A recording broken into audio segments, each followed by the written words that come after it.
Test.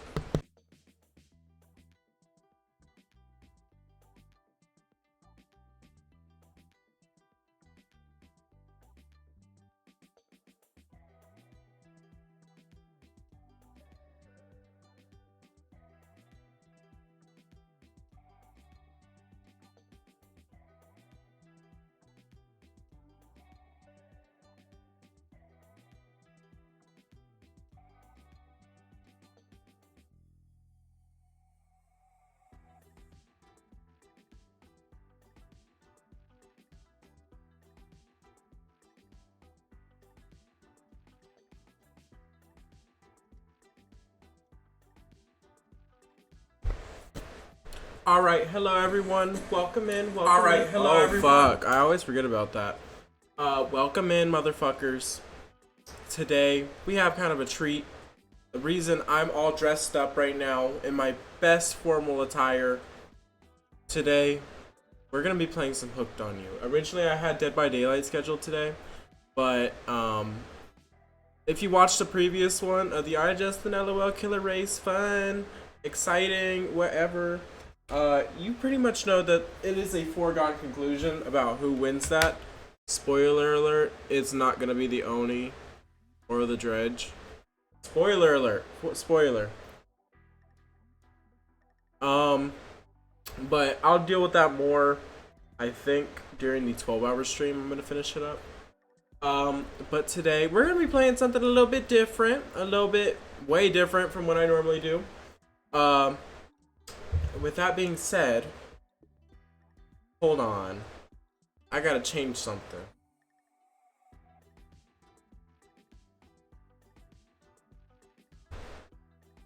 Hold on. I gotta like switch the lights.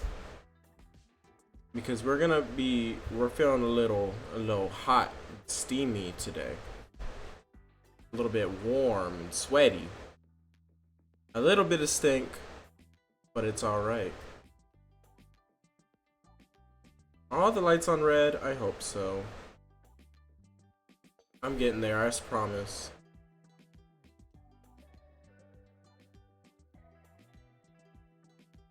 We're getting a little hot and a little steamy today. You know what I mean? We still also have limited time offer emotes if you would like. I don't know if the Demogorgon one ever approved. Let me see. No, it didn't. Or at least I don't have access to it. That kind of pisses me off. Like, I own this fucking channel, and that Demogorgon emote should have been approved by now. Pending approval. Okay, whatever, I guess.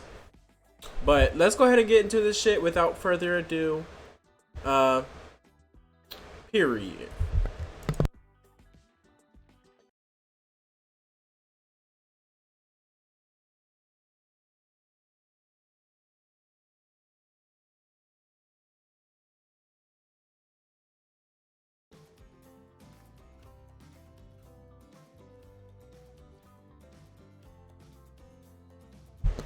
Alright, here we go, motherfuckers. So, right now, my current goal is to get into the Wraith's pants. The fucking Wraith makes me horny. I'm sorry. And you know what? Mother Huntress is doing good. I don't know how I feel about Trapper. And that little bulge he has is kind of upsetting. But let's get into this shit. What shall we call you? Justin. Confirm. Hold on. It's so weird, fucking weird to be honest. Honestly, I'm very excited. I'm hoping it's weird. If it's not weird, then what am I wasting my time on? Like, I could be playing the rest of the Dead by Daylight thingy. Also, I'm like running out of nicotine. So if I run out during the stream, I will start punching shit.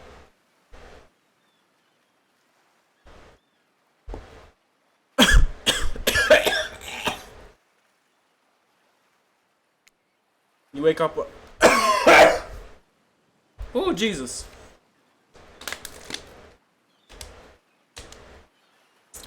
I don't cough like a bitch at nicotine, but coughing, fake coughing with nicotine in my mouth, Jesus Christ.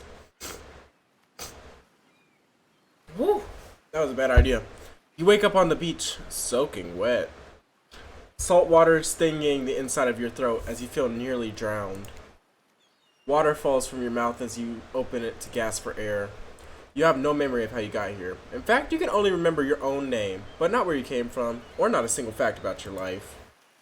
What you do know is that, despite the outrageous beauty of the landscape around you, you feel incredibly sick to your stomach. Wow, really went down the wrong pipe, huh? You need a minute, or can I go on? Alright, I think I'm good. Because I can give you a minute. We've got plenty of time. Endless time, really. Or eternity, if you catch my drift. Is the ocean the entities in the entities? Wow, not now, ocean. Sorry, Justin, may I continue? Please go on.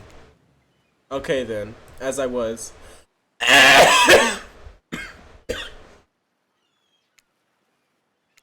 As I was saying, motherfucker. You look down at your feet, ankle deep in the crystal blue water of the newly arrived wave. The water recedes back into the ocean and reveals a grotesque discovery. That looks like Neomanes. A decomposing face stares up at you from beneath in the sand. All you can do is vomit a stream of dark bile, bugs, worms, and other ick. Honestly, this is what the average Neomane looks like, in my experience as a killer main. Questions race through your mind. Where are you? How did you get here? Who is behind this incredibly charming and well-spoken voice in your head? However, answers don't seem to come easy. Your mind is completely blank. What will you do? Why would I touch that nasty face that walked on shore? I'm not gonna close my eyes. It's the middle of the ocean. Let's run. You turn away from this wretched sight and begin to run. But the beach is endless. Despite how far you get nowhere. How far you run, you get nowhere. There we go. Exhausted, you stop and look behind you. Your footsteps are erased by the soft blue waves. You turn inland. Consider your lack of options. You've got no choice but to walk into the brush. This is a very pretty, like, it looks like a resort. Why are we running away from it? Like, honest. However, the beauty of the beach is not shared by the darkness of the palmy woods before you. There's nothing inviting about that shadowy forest. Terror freezes you in your steps. It's not terror, sweetheart. I'm just trying to meet the Wraith. I don't care about nothing else. Why are you trying to run away? This is paradise. You're here to enjoy yourself, don't you know? Have a bit of fun. Take charge of your own experience. Alright, Miss Entities. That sure was weird. That voice again. Do oceans normally talk? Your memory isn't right, but you're pretty sure you remember learning as a child that oceans don't speak directly to people in spooky terms. I mean, I guess. Your mind doesn't have the chance to linger any longer or on your current situation, as you feel something soft bump into your foot. When you look down, you find a volleyball sitting in the sand there next to you. You stare down frozen. A voice calls out from behind you. Little help, please. You turn around, and when you see what's waiting for you, your jaw about hits the ground.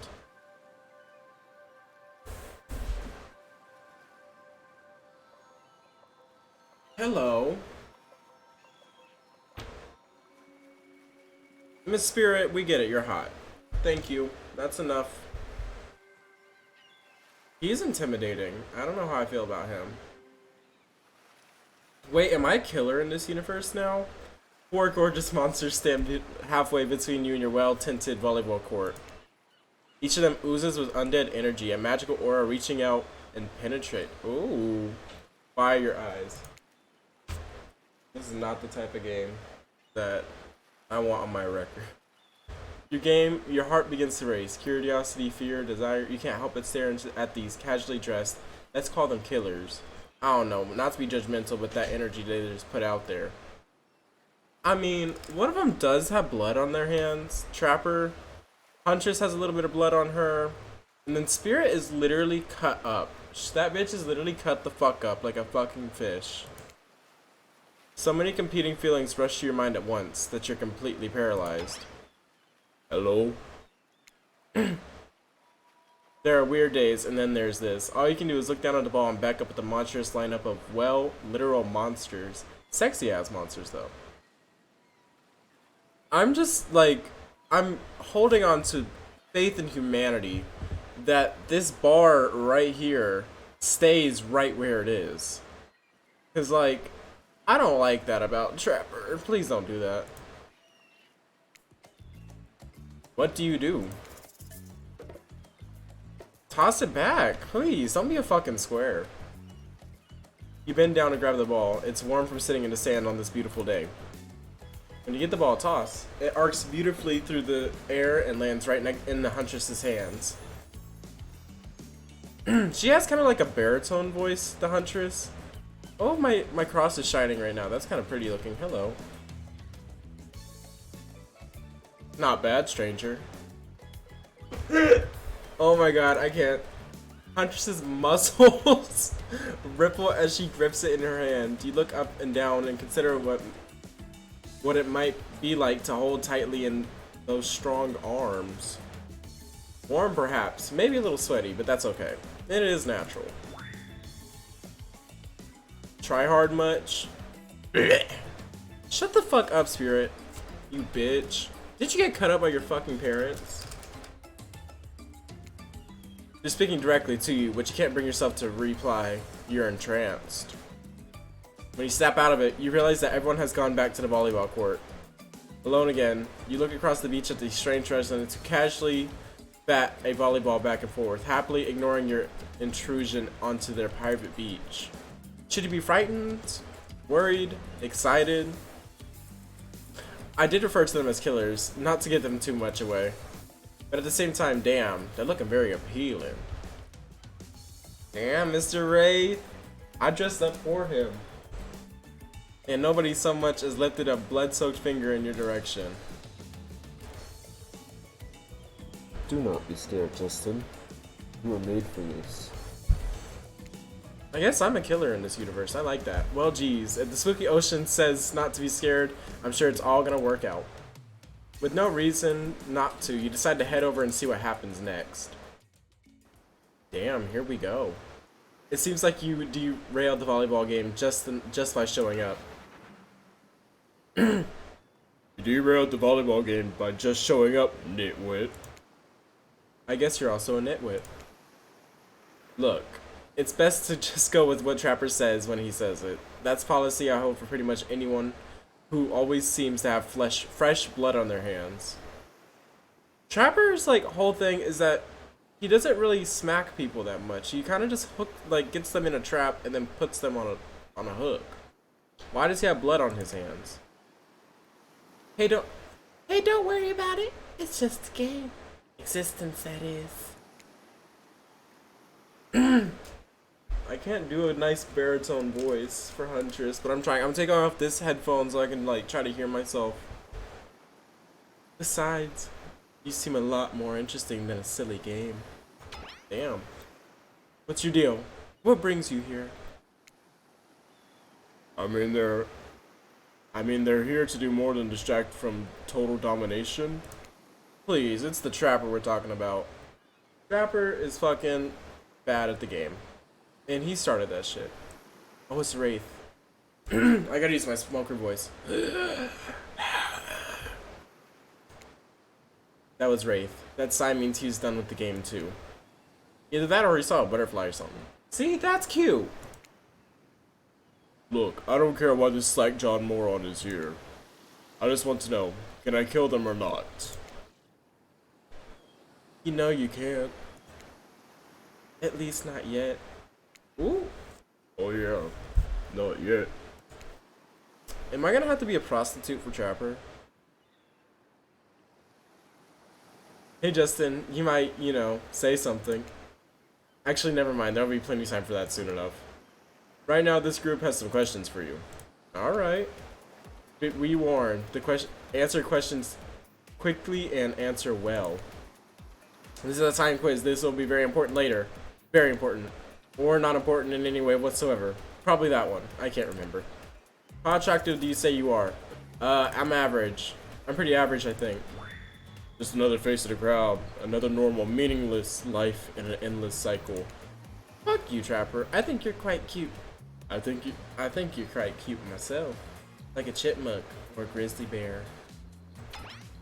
Hello, what the fuck is this? Where is this going? If you could have any superpower, what would it be? I'm trying to get in race pants. Invisibility. Invisibility? Same. Although sometimes I think I already am. What was your best subject in school? Are we talking about prior to senior year? Alright, well, senior year, skipping. I could say I majored in skipping class, huh? I have never gone to school before. I'm sure I would have done great in skipping class. I prefer skipping over walking most days anyways. What's your favorite animal? Musty lid. What is that? Hold on. I'm going on Google. I hope this isn't like gonna fuck me up. Oh, they're like little otters. Are they're a family of like otters, badgers, and whatever. Mustelid is 100%. To be honest, you have no idea what a mustelid is. And you're just hoping for some secret answer that results in hilarious Easter egg. Huh. Right. I looked it up, thank you very much, game.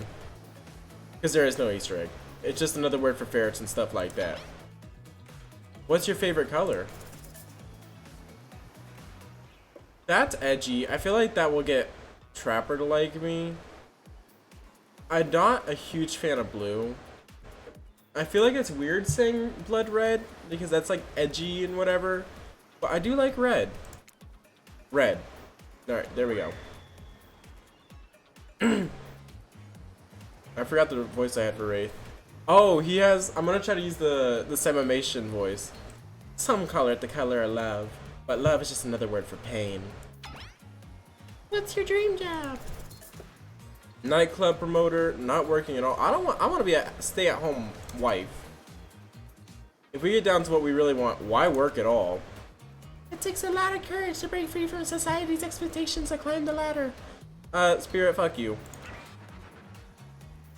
Only she could spend laziness into some kind of grand crusade. These damn millennials. I'm Gen Z. Thank you very much, Trapper. Best flavor of ice cream. Mint chocolate chips, so chocolate is the closest. My favorite is pain. He's Batman at this point. Same. Same here. Ooh. Oh, I upset him. Can I go back? Hold on. Settings. God damn it. Mine is vanilla, swirled with pain. I think mint chip is the greatest flavor ever conceived myself, but enough about ice cream, am I right? This game fucking gets me! Oh my god, mint chocolate chip is the fucking best. Hold on a second. This reminds me. I am right. Anyways, it's a lesson you should learn before going too much further. Do what I say if you want to survive. Hint, pick mint chip. Oh, here we go. We're teaching lessons now, narrator. You rascal. Kill or be killed as the rule on the island. Even for faceless voices. Tell me, what's the best flavor of ice cream? Mint chip. It really is. Like, that's not me, like, saying something. So obedient. I think you're gonna do just fine. Me too, girl. Anywho, now that they know so much about you, I'm sure the group wants to just get started to get to know them. Fuck you, Trapper. You built good, but who the fuck cares when you got a box personality? Same personality as a goddamn box of cereal. I'm Trapper. I pretty much run things around here. I'm the smartest, richest, strongest person on the whole island. I don't like losers. If you want to know what a loser is, say hello to Wraith. I know Trapper ain't talking. I know for a damn fact he ain't talking when he's one of the weakest fucking killers. Hello, I'm Wraith. I'm nothing like everyone else. I like nice people and loathe big dumb idiots. Me too, girl. Like, damn. Hey, what's up? I'm Spirit. I don't like most things. I don't really hate most things either. It's not worth my time. But the things I do hate, I really hate, you know? You know, I understand. Based on my personal observations, life is nothing but suffering, and society is a carefully calculated lie to keep everyone subservient to their power.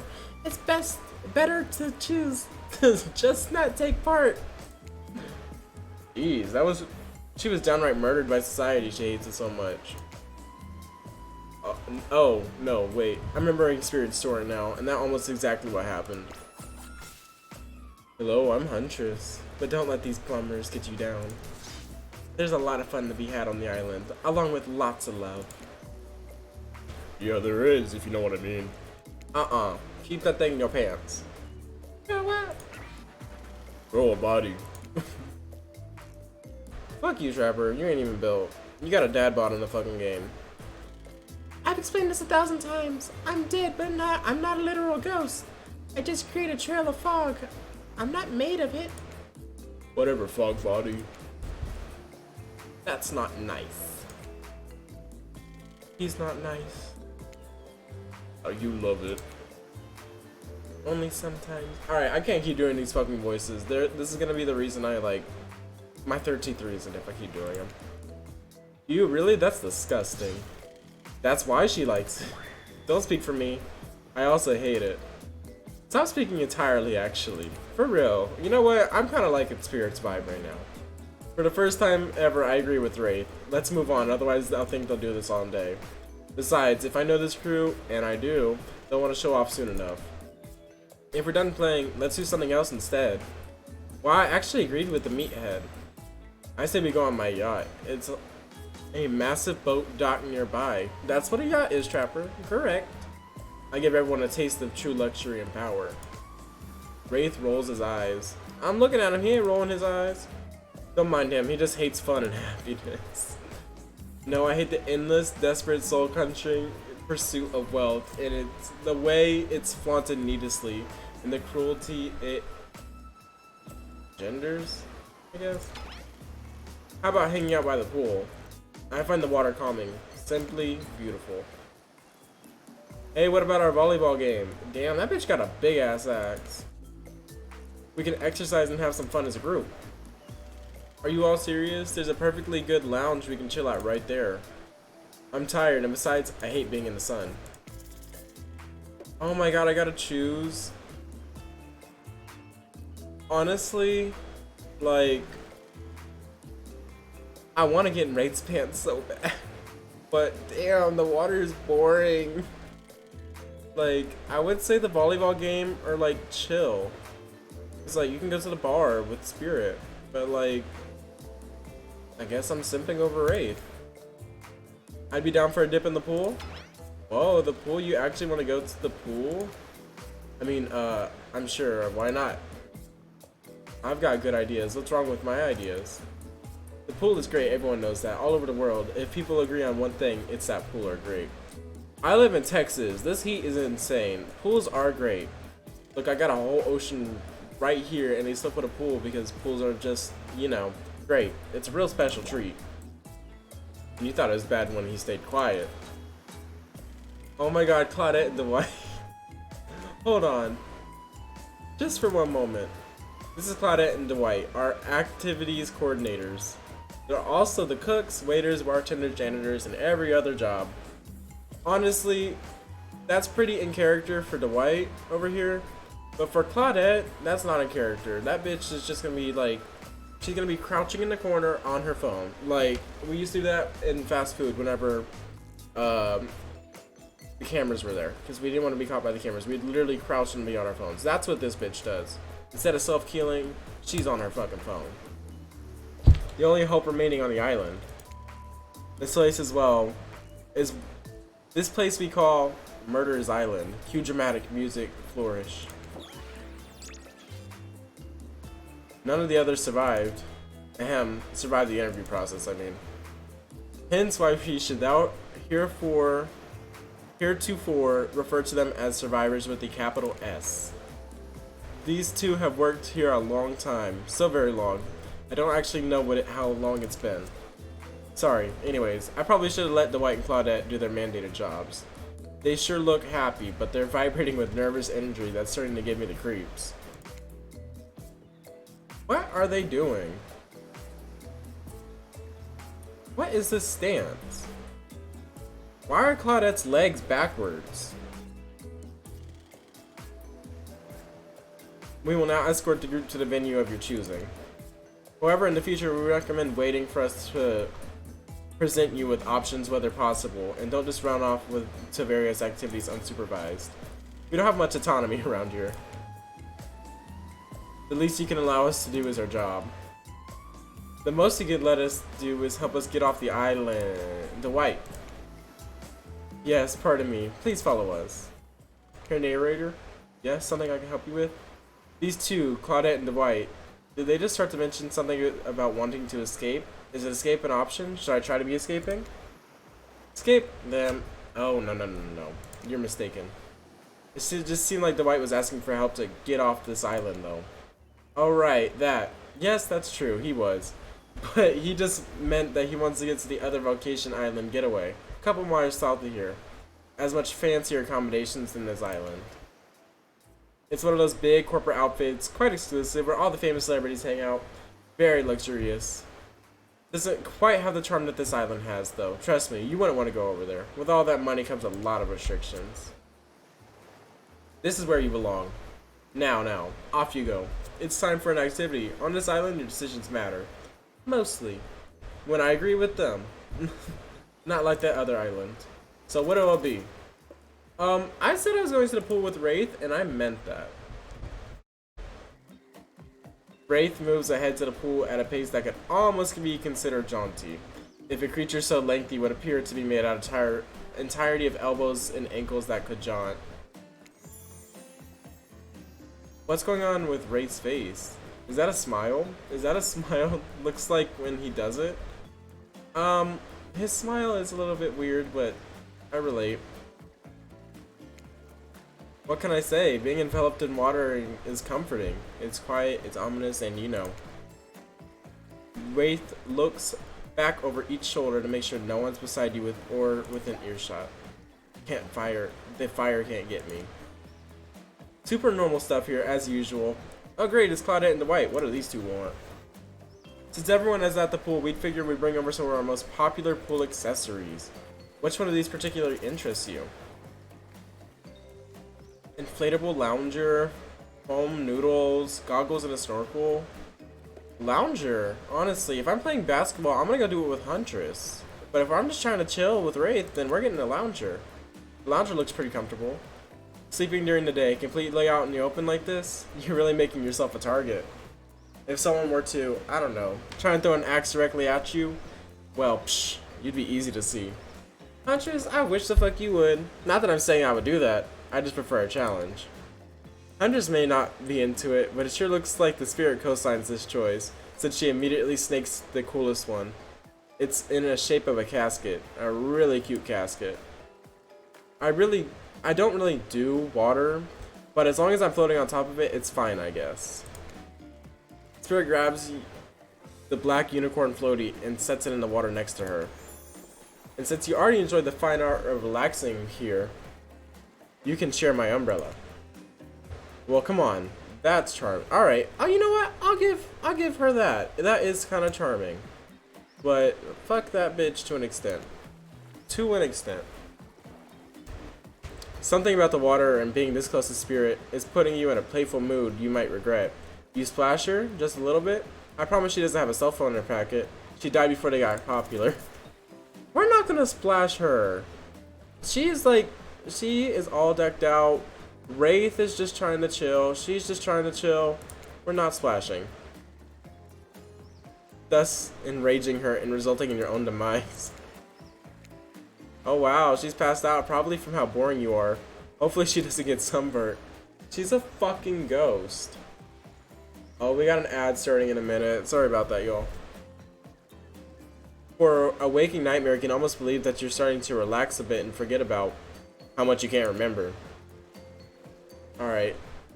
It's as if the sun's very rays have a calming effect on you. Your body tranquilized by the soft light from overhead, coupled by the cool breeze rolling in from the sea. And you're not alone. I feel recharged by the gentle warmth of the ocean's caress. I don't like that. I don't like the word caress in any context. If it was a little too warm, that might have been my fault. He is a himbo and he's annoying. But I'm gonna go ahead and pause for the ad break right now because we don't want to miss anything.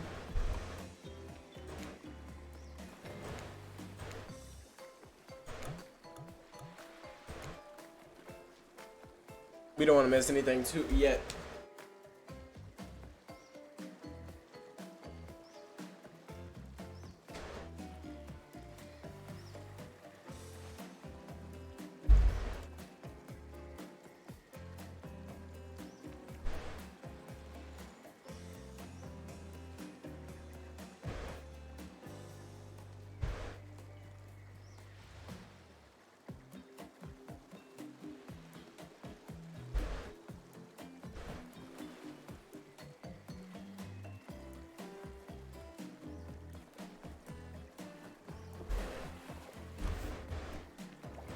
Alright, the ads are being a little bit weird. It's not telling me, like, that it's going. It's kind of just saying that it's starting soon. So I'm just going to go anyways. Alright, so where we were. Also, this is a pool, not an ocean. Okay, everyone, just let him finish. Thanks, Justin. I know this probably doesn't seem like me, but would anyone like to play a game of Marco Polo? I do like games. I love games. I'll go first. Someone blindfold me. Has the blindfold ready to go. It's as if he had it in his hands before you even spoke. Did he just wink? He better not have. Fucking creepy ass trapper. Oh, there's the ad.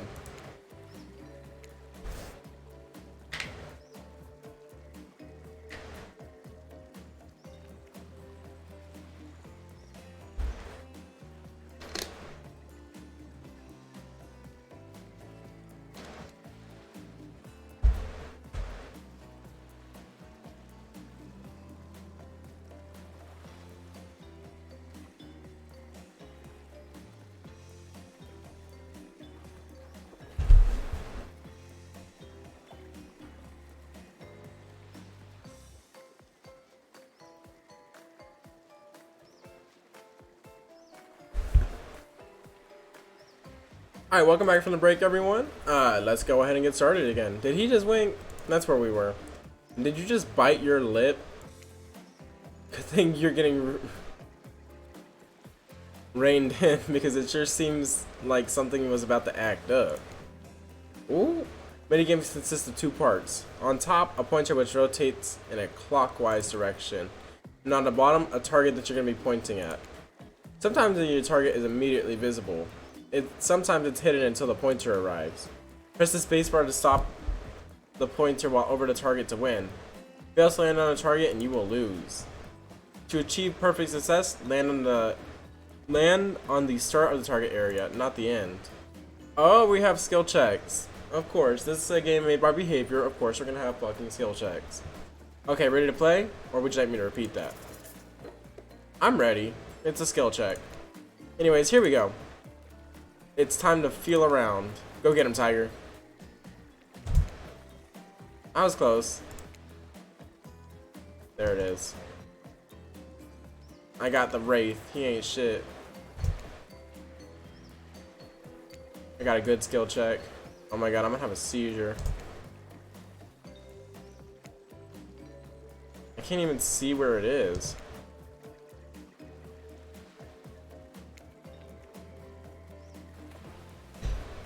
Casual minigamer. Literally, this is just skill checks, except they're crazy. That was pretty good, Justin. No, it wasn't. Don't lie. Just ignore him. Into a very weird situation. You held your own. I respect that. That was a great game. I say we celebrate by throwing this waiter, whose name I forgot, into the pool. Let's have some fun. The white deserves it. Hilarious. Bullying truly is the gift that keeps on giving. Amen, Trapper. You grab Dwight's legs and help Trapper give him a heave-ho. You know what? Sorry, I can't pretend to support you on this one. Only Trapper is the sadistic. I know it's all in good fun or whatever, but not on my Murder Island. Yeah, that's right. This place is really called Murder Island. But that doesn't mean we're cool with bullying. You're on thin ice, friend. I'm no expert, even though I'm an omniscient narrator. I probably should be. But I think this means it's time for the next activity. You know what? I like bullying. Bullying is nice. Seems like the next activity is mealtime? How quaint. Or you were expecting what? Captured flag? Do you know how complicated it is to run a game like that? Much more us than sitting and talking. You arrive to the cookout area and find an assortment of picnic tables scattered around. What were you expecting? Some kind of grand hall with a huge banquet table? This ain't kind of some prestigious fancy epic that you find on cable. Dwight and Claudette usher you to find your seat, but there's a very limited seating directly around you. Dwight, why are you dry, sir? And why are you wearing those 2-inch inseams? Like, who told you that was cute? Oh. And, oh great. Terrific. It seems like everyone wants to sit next to you. Even better is that they don't want to sit next to certain other people either. To start, no one wants to sit next to Trapper. I don't blame him. Meanwhile, he refuses to sit next to Wraith or Trickster. Trickster is here?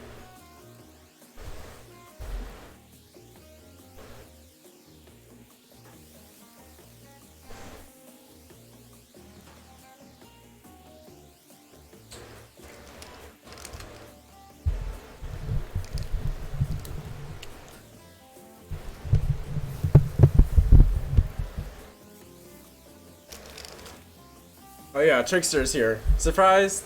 Yeah, well, they don't call him Expectedster. I'm sure, even I get nervous around crowds of killers. And sure, the whole stick gets a little frustrating. Hey there, you're looking good, just... Ooh, damn. And we literally can't let Huntress and Trapper sit together. No, seriously, their arms are too big. They can't fit in the table side by their side. Look at this, we can't even fit everyone on the screen at the same time. You probably think it was an error, but no, it's not. This was completely intentional. Just like Merciless Storm and Painrez. Let that be a lesson to you. Every error that you think you see is a choice. Got that? Alright, I feel like this was made by like the team at Behavior who was like tired of everyone being like, that's a glitch. Okay, Dwight and Claudette are directing traffic. You sit on one side, the rest of them will sit opposite of you. Huntress and Trapper can sit at the ends with their enormous sexy arms. Now that everyone is seated, we can begin dinner. Tonight's meal was prepared slowly and carefully with both love and hate for 12 hours over a spit. We hope you all enjoy. We really, really hope you do. Hey, you didn't actually think we were what you're serving. What are we eating? It's meat, seasoned with a specific number of spices, special herbs and spices that we simply can't divulge. It's Trapper's favorite. Huntress likes it too. Meat is murder.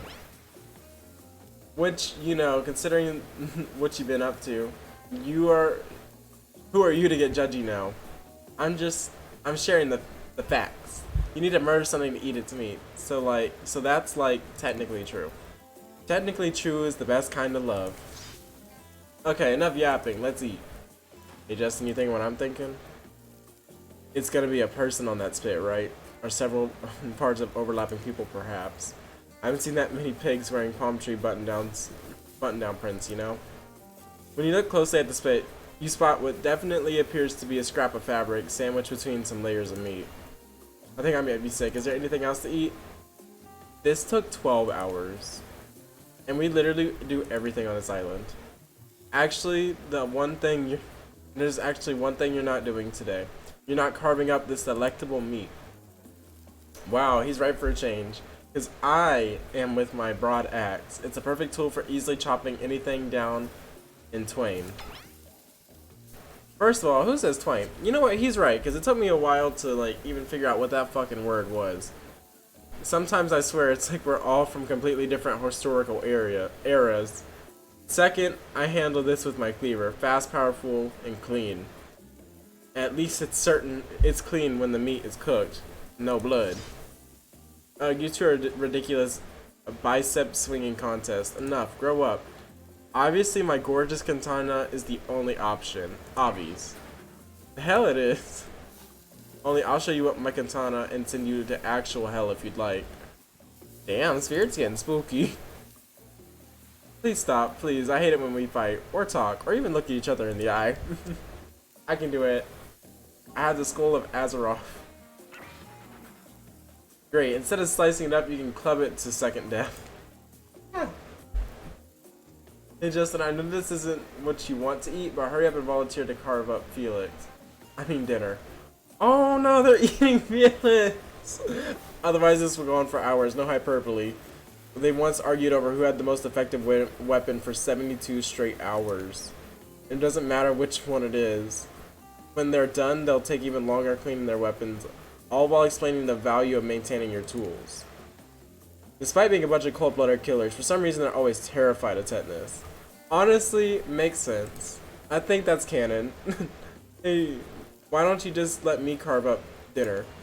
Splendid idea, I hate for it to get cold. He hated when it got cold. Here's a machete, freshly sharpened. One on top, a pointer which rotates. A target.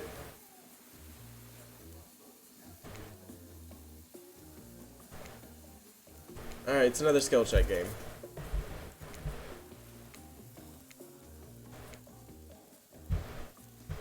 Oh.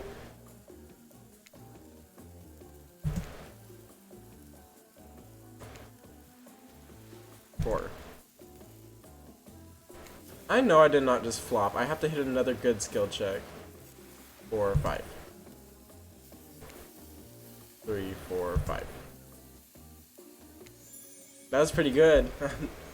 I'd like to see what you could do with the less clumsy weapon. Yeah, I said it. Machetes are dumb. Dinner is finally served, for real.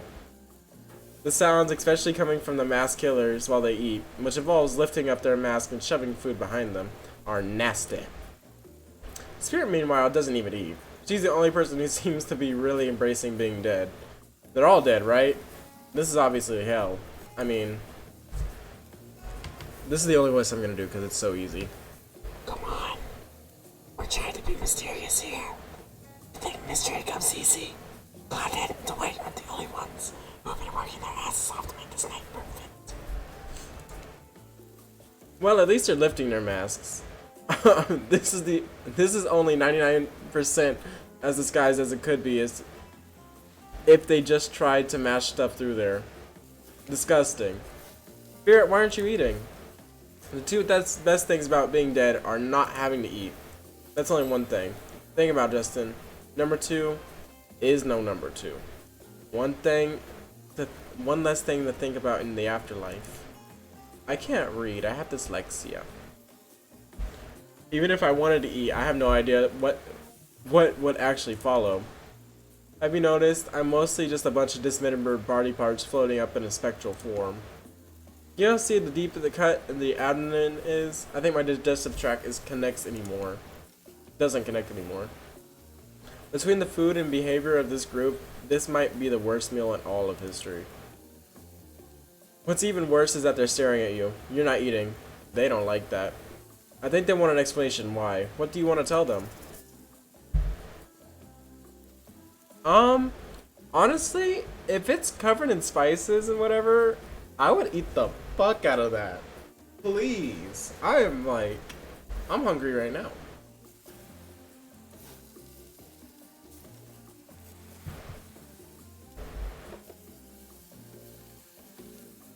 I'm sorry. We're gonna be polite. Actually, it's not the food or the company. I'm actually just super self-conscious of how I look when I eat. Relate. I was just pretending to be grossed out by dinner so I'd have an excuse not to chew in front of everyone. Sorry if that made things awkward. I'm actually extremely hungry. I'm trying to relax and not worry about what everyone thinks. It's so important that... Ooh, Jesus. It's so important to always remember people are watching you, judging you, definitely not ignoring you. Right, guys? Anyone listening to me?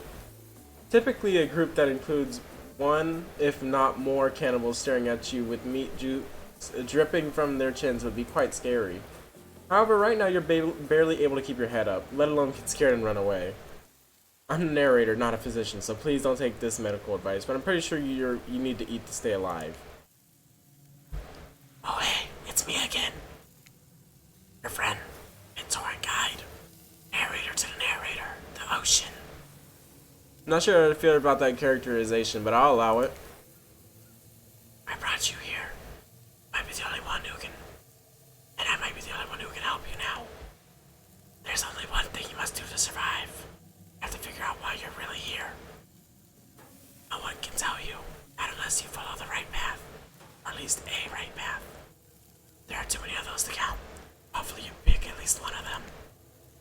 Because there are even more wrong paths. Many of them lead to your demise. Others lead to something way worse. Staring scenes over and having to fast forward to where you were. Am I right? Or this place holds many secrets, even from itself. But there's one that truly matters that you can learn if you answer the most important question. Why are you here? I'm here to get in the race pants. That's why I am here. Answer that, and you'll learn the truth. The ultimate truth. Big, mysterious. I've got to give it up for this ocean character. That's some quality early game storytelling. You wake up and find the wraith holding your limp body, gingerly pouring cold water into your mouth. Now that you're finally alone, Wraith looks at you eagerly. You weren't grossed out, were you? Even when you eat, you know you look like a beautiful angel. Bring it in. You're just pretending to be awkward because it's lonely being so perfect. All we have in this life are those fleeting connections from with other things, something to remind us we're not alone. Could you possibly shy and nervous as someone like me?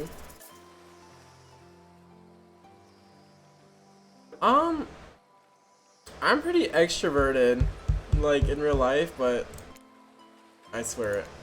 Wraith nods the nod of someone who realized that Justin is alive.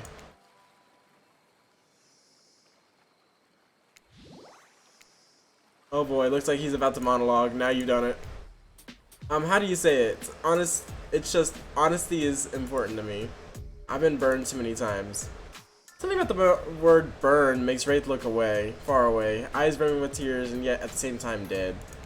I'm dead. I understand. Wraith looks back at you with those sad eyes, wanting so badly to believe you. He looks down at the ground. I have something very important to tell you. It's something very special about me. It's not something I tell everyone, just you know how important honesty is to me. I can't expect that from you if I'm not honest in return. Oh great, I bet he's got... Bitch! I know they not saying that the Wraith has fucking crabs. It's about his special bell. That is a very special bell.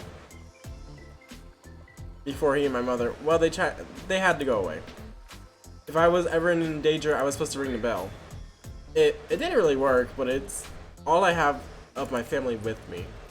Wow, Wraith, thank you for telling me. Here, hold it. Wow, Wraith just gave you his bell? Sound the alarms, what are you gonna do with this thing? I was hoping I would get his bell. That's a sign of trust. Hold it delicately.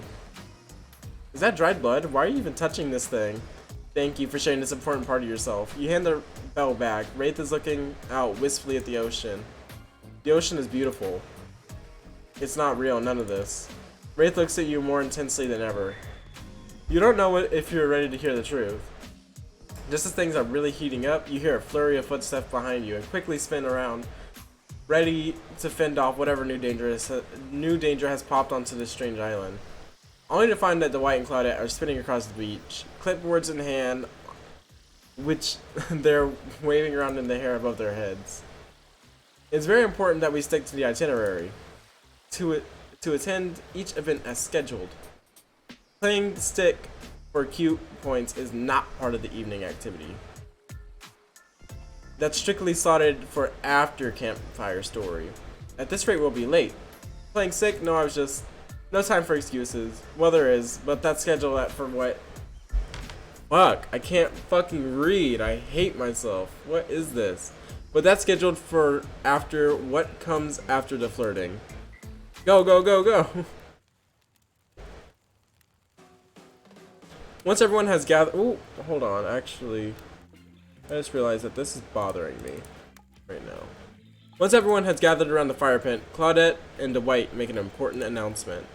We're not going to blame anyone in particular, but someone, we're not going to say who, so don't worry, you, hasn't been sticking to the schedule.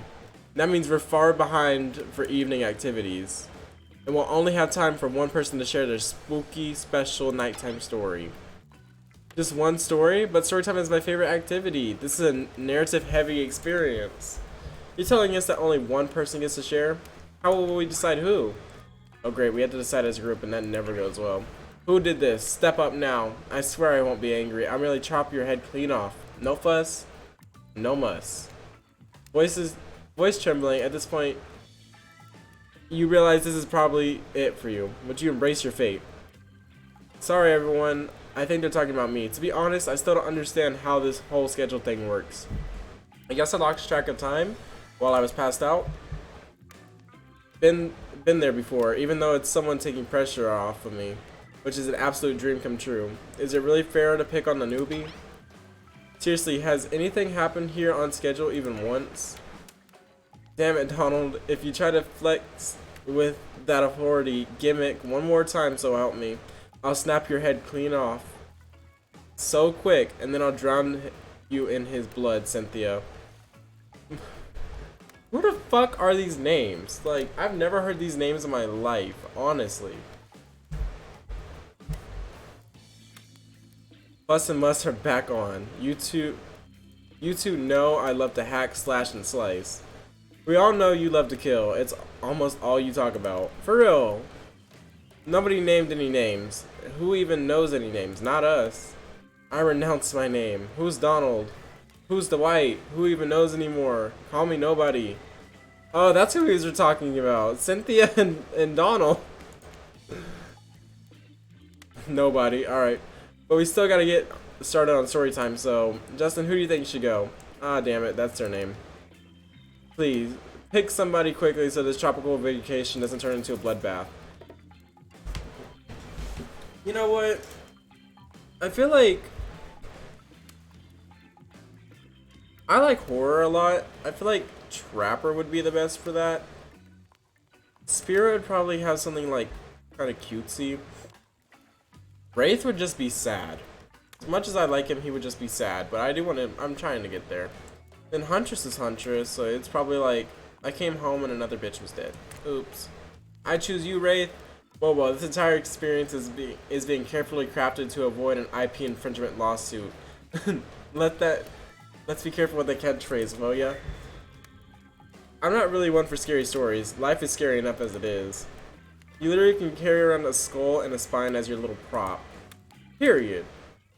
As the other killer laughs, Wraith holds up his skull and gazes into its dark, hollow eye sockets. If you're looking for something Shakespearean in the story, look elsewhere. This is a tale of madness, of starting at the soul of death and never returning. Staring, my apologies. Once upon a time, a young man worked at a junkyard. The man was quiet and kept to himself, just wanted to avoid trouble. While the boss dealt with clients, the young man operated a crusher, turning old cars into cubes of twisted metal. One day, right before crushing a car, he noticed something. Blood. Drip, drip, dripping from the trunk. He opened it and found a frightened stranger, bound and gagged. The young man reeled. Was he about to accidentally murder this stranger? How could this have happened? He freed the stranger, who ran off into the waiting arms of the boss, the owner of the junkyard. Before the shaken employee could tell him about the mistake they had nearly made, the boss took out a knife and swiftly slit the stranger's throat. Tongue twister. The young man fell onto his knees, unable to comprehend what was happening. As he stared at the ground, too shocked to cry, the boss approached him. What did you do? He asked the boss. I did your job for you. What do you mean? That's not my job. My job is to crush the cars. The boss let out a miserable scoff, his face contorting in evil disdain for the pathetic wretch in front of him. Why do you think we're crushing cars? To save space? Who do you think my clients are? I don't know, mumbled the young man. Yes, you do, screamed the boss. Deep down, you've always known what was happening here. You just didn't want to admit it to yourself. Your hands aren't clean. If my clients gave me money and I take care of their problems, eliminate their witnesses, tie up their loose ends, or actually, you do. No, the young man whispered as the boss towered above him. Yes, you're nothing more than an executioner. You've reaped hundreds of souls. The young man's body shook with soft spasms as he tried to stop crying. It was when the boss started laughing that happened. Something in the young man changed.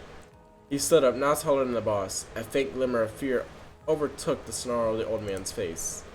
The young man's face was empty. Empty as he grabbed the boss's throat and dragged him into the car crusher. Empty as he picked up the boss and stuffed him inside. Empty as he slammed the trunk down, its stupid fat head sticking out, begging for mercy. Empty as he started the machine, staring at the boss and its sniveling, crying, wet face. Empty as he grabbed the boss's head, stuck his fingers in farther, piercing the skin. Empty as he squeezed and pulled. Empty as he heard the bones popping and snapping. But when the boss's head, still attached to his spine, came fully out of its disgusting sack of a body, he smiled. Wraith stares back into the eye sockets of his skull. It doesn't matter how good you are, how innocent, how kind, or how full of love you once were. When you look into the eyes of evil, you will surely go mad. An awkward silence falls upon the room until...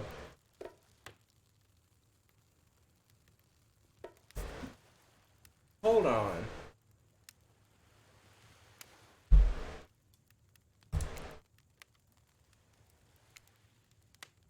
I'm glad you just gave us any Shakespearean, because that story made Shakespeare look like a slack-jawed, mouth-breathing idiot. Thank you. I'm too overcome. As you sit down, the other killers look at each other, unsure if you're joking. Thanks. Wraith, on the other hand, is absolutely sure that you're joking. You may have gone a little overboard. Yeah, I mean, like, whenever I selected that one, I didn't think we were going to talk about Shakespeare. Fuck I look like. On that note, everyone decides it's time to take a break and split up for a little bit so that you can all have a moment alone before bed. Everyone leaves and you're alone by the fire. The only thing you hear is the ocean slowly lapping against the shore. This is nice. A true moment of peace and tranquility that lasts for 7 seconds because Trickster shows up. He's wearing his latest song.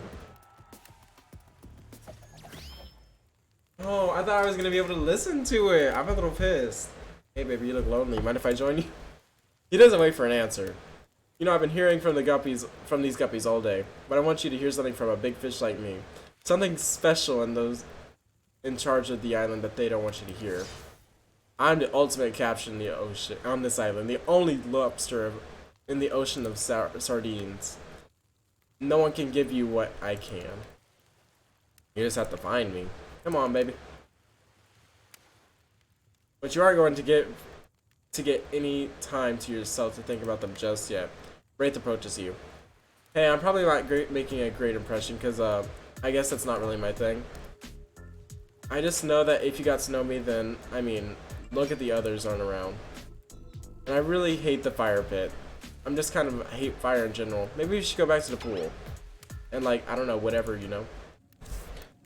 A dip in the pool with the Wraith. You've come a long way in a single day. I'm not saying you shouldn't follow him and offer like that. Just don't forget our little talk. Fuck the entities. I'm trying to take their killers away from them. You and your storyteller friend slip into the water. It's just the right temperature for an average... Fuck. It's just the right temperature for an evening dip. Plus, if some jealous sharks come along and manage to jump from the ocean into the pool, you're also pretty sure the killer companion could handle it. Hey, do you remember my story? You mean the one I just told, like a minute ago? Yeah, yeah. Did you what did you think, of the young man in the story? Do you think he's weird? I would forgive him. What happened to him would make someone snap. And who knows what happened in his past that led to this point. He was just trying to be good. Yes, that's all he wanted, was to be good. Well, that makes sense. Did the young man remind you of anyone? I know Wraith is the young man, so yeah, yes. It's you. It's clearly you. What? No, I'm... You're carrying around the guy's skull and spine with you right now. Wraith looks at Azeroth's skull, and then out in the middle distance, a long silence ensues. You notice the temperature has dropped significantly. I don't like that. Is it cold in this water now, or is it just me? I feel like my toes are turning into ice cubes. Wraith seizes up and squeezes his eyes shut. Please, I can't be around any cube talk. Not since I heard this story from anyone else. What is cube talk? A long time ago. The story you just told us 2 minutes ago. Exactly, that one wasn't about me. Usually we'd be nervous that we're gonna make things awkward when we barge in. But obviously we can't hold a candle to whatever's happening here tonight. Either way, it's time for bed. For you and not for us. After you go to sleep, that's when we party. After a spending day all cooped up in those tight little safari-themed resort uniforms, you just know those two rage late into the night. But you're not here to party with them. You got your own repressed relationships to attend to. Why can't I party with them? You head to the campfire. The heat is comforting and on this chilly night. You look into the crackling. Ooh! You look into the crackling embers. You think about Wraith's story and the young man who found out he was part of a sinister plot. What? Don't you know about your current situation? Is it something that will terrify you? Something that will make you snap? When you look into the eyes of the evil? What if you like it? Before you dwell too much on your fate, Claudette and the White arrive, and their now familiar, creepy smile stretching from ear to ear. It's a bit menacing to see a smile that lit by a campfire. We must apologize for the accommodations. We weren't prepared to have another guest, but we're gonna make you comfortable, or die trying. They hand a pillow and a blanket and welcome you to snuggle by the fire. Perhaps some music will put you at ease. Just try to keep the volume to a maximum. Our other guests aren't the type that you want to rob of their beauty sleeps. A minimum. Mini games consist of two blah blah blah blah blah blah. It's the skill checks.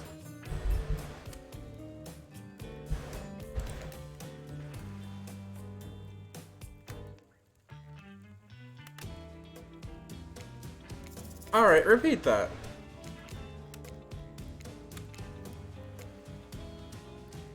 Special minigame.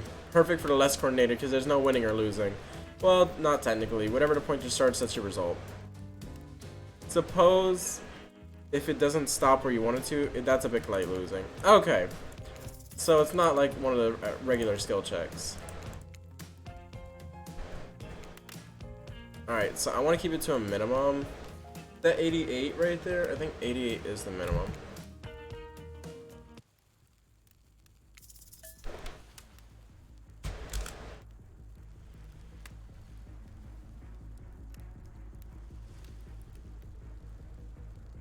I'm sorry, but is this a terror radius that I'm listening to?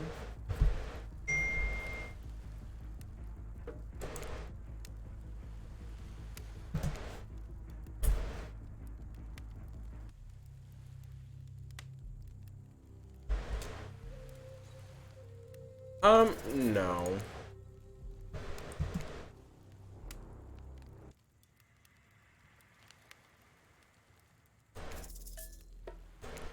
No.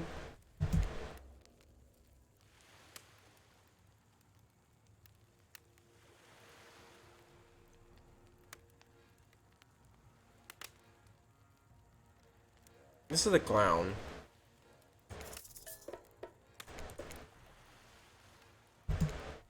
Oh, I just got the clown again.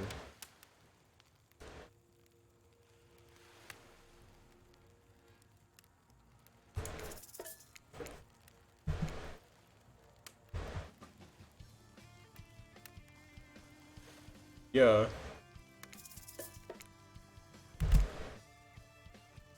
Alright, let's talk about our community. For us, it means two major things. First of all, I know you lying. you and everybody else. I know you lying. Or creating content relating to the game, or Oh, the Legion.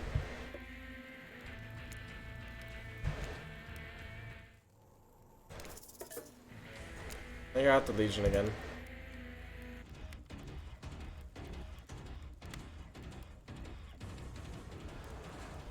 I think listening to the creative director would be meta and funny. Let's talk about our community. Turn it off. No matter how many things you listen to, you still can't sleep. You decide what to ask one of the killers to spend a little more time with you until you're sleepier. The Wraith? Oh, that means a lot. Okay, don't laugh. Promise? I promise.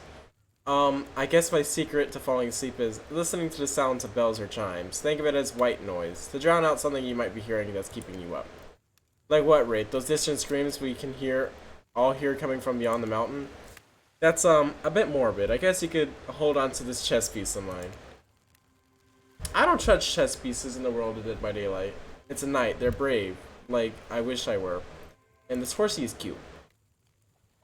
You start to feel sleepy, except maybe this isn't really sleepy feeling. Maybe you're just paralyzed. You try to keep your eyes open, but you can't. Darkness overtakes you. The dark voice from earlier speaks to you again. It shouldn't still be as spooky, but now you've had a whole day of strange voices in your head. But this one is still undeniably odd. Look, I'm not saying that my feelings are hurt because you chose to swim in some pathetic little teacup. But you could have swam in the vastness of an entire, me, I guess.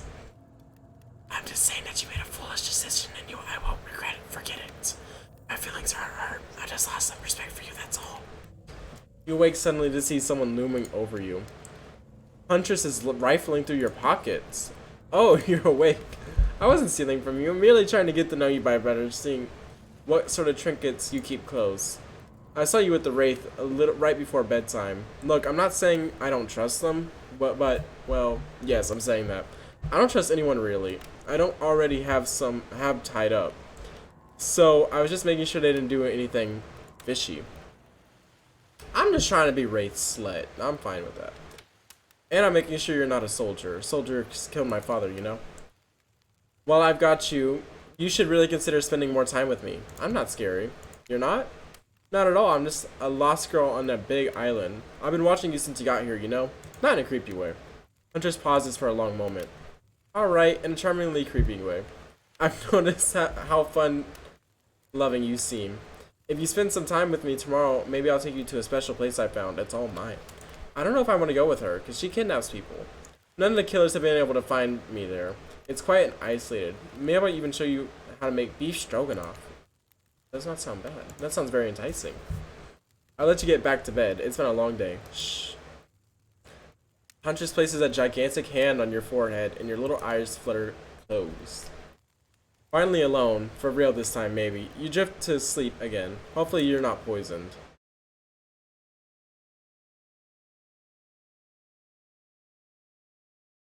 Wait a second, where are we? This isn't... Oh geez, it's one of those reality show confessional rooms where all the contestants talk directly to the camera. Look, I don't need anyone. I've been perfectly fine on my own since my mother died. I eat an all-organic diet of raw deer, bear, and human. I'm as fit as a fiddle. That being said, something about this new camera makes me think that I might be missing out on some huge part of this thing called life. There's always time to turn things around. Like that one time I spent a day and night searching for food in vain. I returned to my cabinet, spent and starving, to find a family of squirrels nesting in my chimney. They were delicious. Oh my god, of course Trapper wants to fucking kill us. He's a cunt. If I'm being honest, I just want to kill just about every person I meet within a minute of meeting them. Even the few people I can tolerate, I want to see suffer for a long time, before I kill them. But this person, for some reason I would like them to continue living. For now. One false step and haha. Well, you know, everyone calls me Trapper for a reason. And they better call me the Trapper. I swear if I watch this later and you even if you list me as Evan, I'm going to kill this Chiron guy. Yeah, today was fun. I didn't want to get ahead of myself or really invest in something that might hurt me, so I don't know. Maybe we'll see how it goes. Or maybe they'll realize I'm not the one for them. They seem pretty smart, so that's probably what will happen. I gotta learn to go easier on myself. Who could love me if I couldn't love myself? Have you ever felt absolutely nothing inside? She said that with a smile. It's fine. So, I guess that's like the game telling me like how I'm in standing with these killers. You open your eyes, the sun is shining, there's not a cloud in the sky, and you feel great, totally well rested. You're not even suspicious of the fact that you fell asleep by the campfire but woke up several yards down the beach. Wait, are you on vacation? Was yesterday nothing more than a strange dream? No, not a dream. You were really here for another day. Why? I have no idea. You're obviously a weirdo. Speaking of weirdos, I see the rest of the gang is hanging out on the beach. This is definitely not a sort of dream. I would rule out a nightmare just yet, though.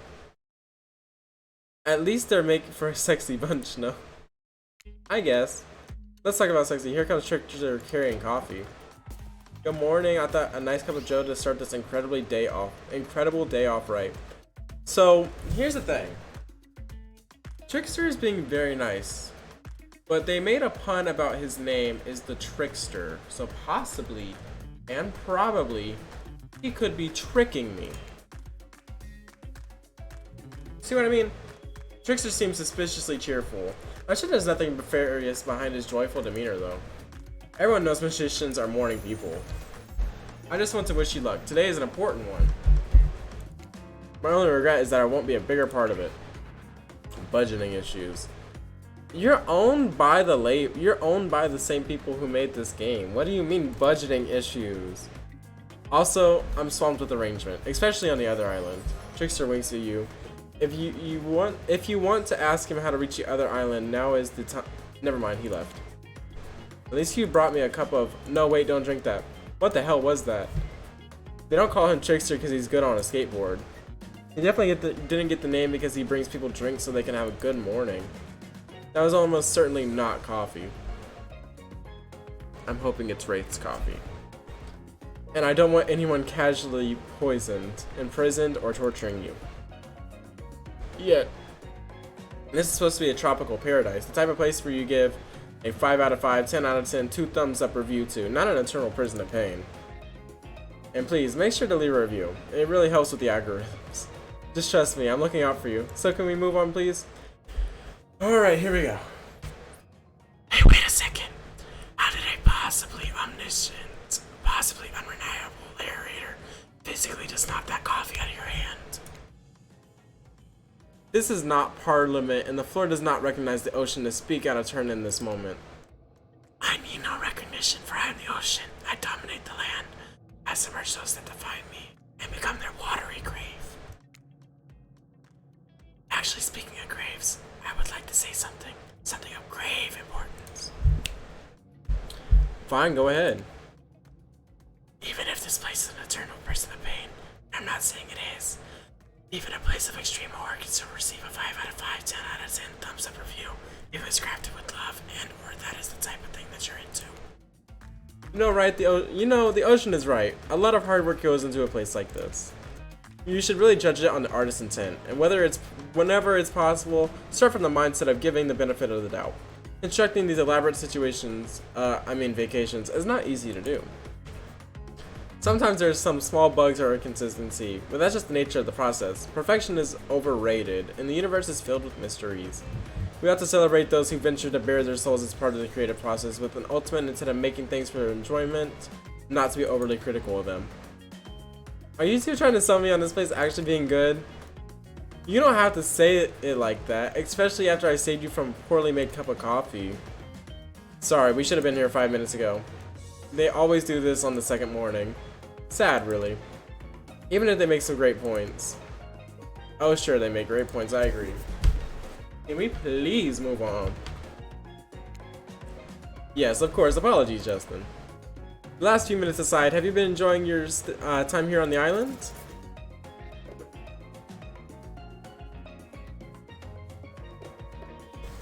I would say the first one, but like...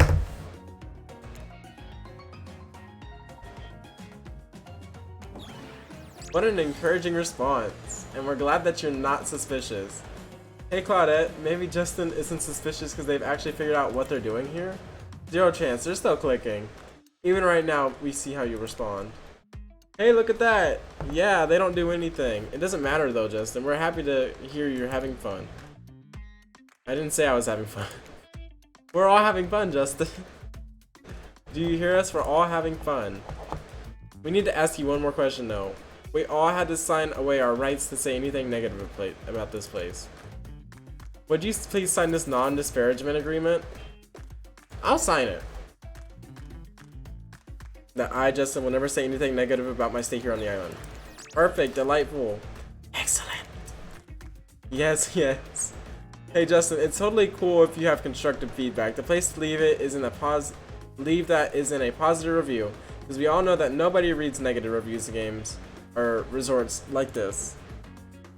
Anyways, I see Claudette and the White have gone into a trance, and with that, the grumbling I hear from your belly, that can only mean one thing: breakfast. I wonder what we're having for breakfast. I hope it's coffee. Perfect timing. Everyone rolls into the dining area to lard up those sexy bellies with pancakes and bacon, and so much for maintaining those beach bods. We're all half naked in a tropical paradise. Can we get some strawberries here? A yogurt? Magical powers will only get you so far. Even killers watch their sodium intake. You take your plate and sit down, thinking about yesterday and the whirlwind of feelings you experienced. Danger, dread, disorientation is like going through puberty again, except all in one day and in a beautiful, mysterious island. I mean, that's not how you go through puberty. I don't know what it is. It looks like you're not the only one doing some introspection, though. Trapper stands up to talk about how his day went, in case anyone was wondering. Personally, I wasn't. Me neither. I'll be honest, I didn't expect you to survive yesterday, so congrats, I guess. Whether you survive today is 50-50 at best. Alright? Well, that was bizarre. Back to your break. Nope. Now Huntress steps up to talk about her feelings. This island is treacherous. I don't know what the newcomer thinks they're doing here, but it certainly isn't helping any of us. Well, Huntress pretends to be all independent, but she's secretly kind of miffed you, and you aren't, and her aren't getting along? Ah, yes. That surely must be it. No one else would weirdly stand up at breakfast during two. And just like that, here comes Spirit. If I look especially well rested this morning, it's not because I slept well. As you know, I'm not too dedicated to finding revenge on ever sleep again.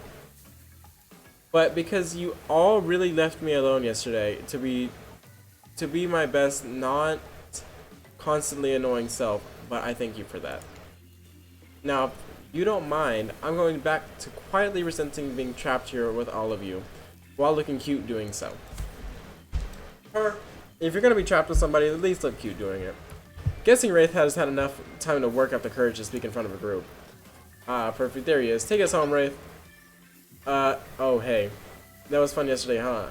Yeah, I mean, like, not too much fun, that would be weird. But, like, a good amount of fun. And now they're all looking at you expectantly. Wait, are you supposed to stand up and explain how yesterday made you feel? I think I need to process everything by myself. I'll see you all soon.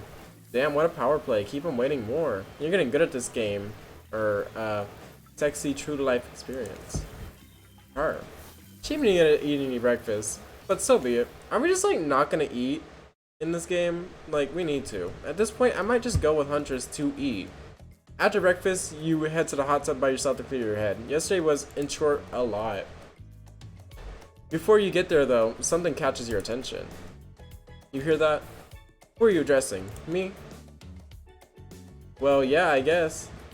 That's okay, right? You know, I might be pursuing a relationship with one of these 4 fine killers, but it feels like the person I'm getting to know the most is you, narrator. It's only okay in so much as it serves to illustrate that you've lost your mind, seeing how I'm not real at all. Yeah, I've heard it this time. I think it's coming from behind you in the tool shed. No, stick it in there. A little more, a little intense. Nice. Yeah, that feels right. This is uncomfortable, yes. Just like that. Exactly like that.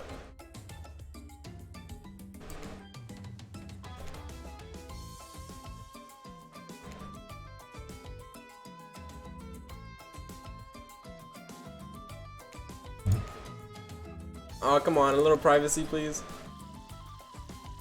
Dwight is...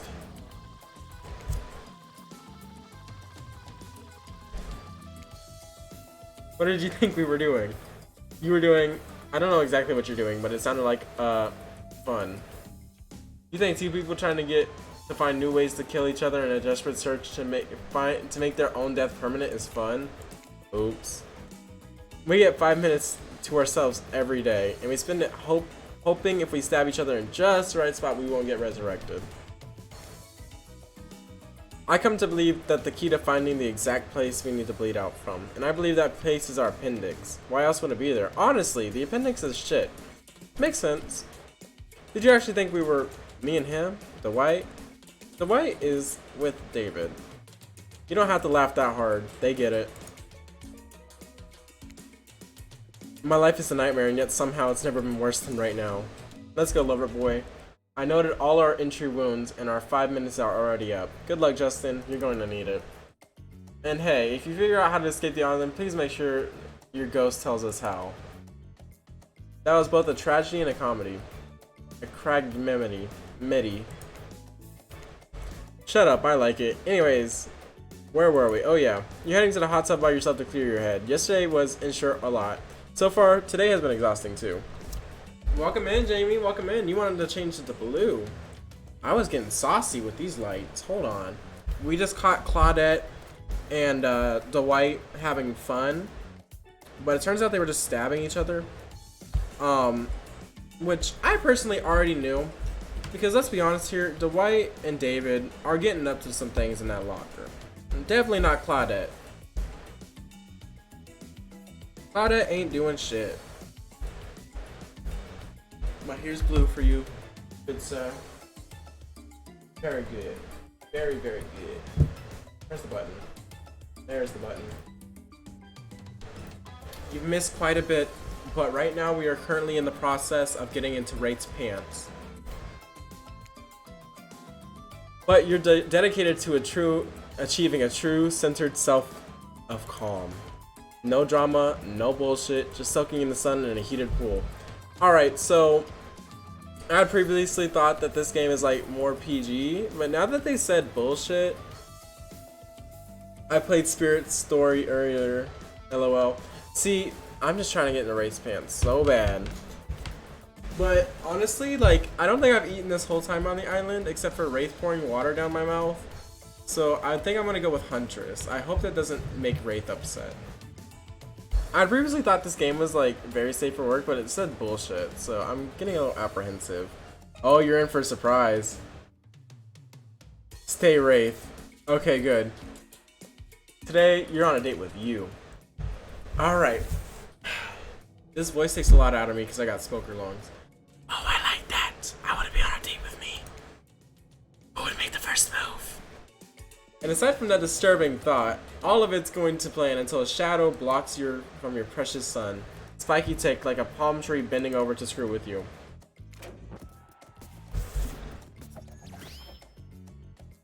Alright, listen. Listen, I would with Wraith. Or not Wraith, with Trickster as well. Both of them at the same time. But here's the thing. He's gonna try to kill me. Breakfast was weird, huh? Everyone just getting up and announcing how they're feeling? What about that? Some kind of forced in check-in with the group? I don't like it. Fishy, kinda lazy. Feel it? Whatever though, breakfast is dumb. No one should be eating before noon. Or after 4 p.m. Yeah, I do intermittent fasting. You seen my abs, by the way? Speak on it. Maybe you can see them later on my private stage on the other island. You know, IP Island, where all the Hollywood celebs hang out. If you play your cards right, I could give you a private show. Catch you around. His abs are pretty amazing. You gotta hand him that. But the blow-up bat, threatening but adorable. Makes for an interesting silhouette. Genius design. He's a psychopath just like the rest of them. You don't gotta give him anything. And we're not best friends. Just because we had a little talk about doing a little talking. It's not an open invitation to go smashing the fourth wall every 5 seconds.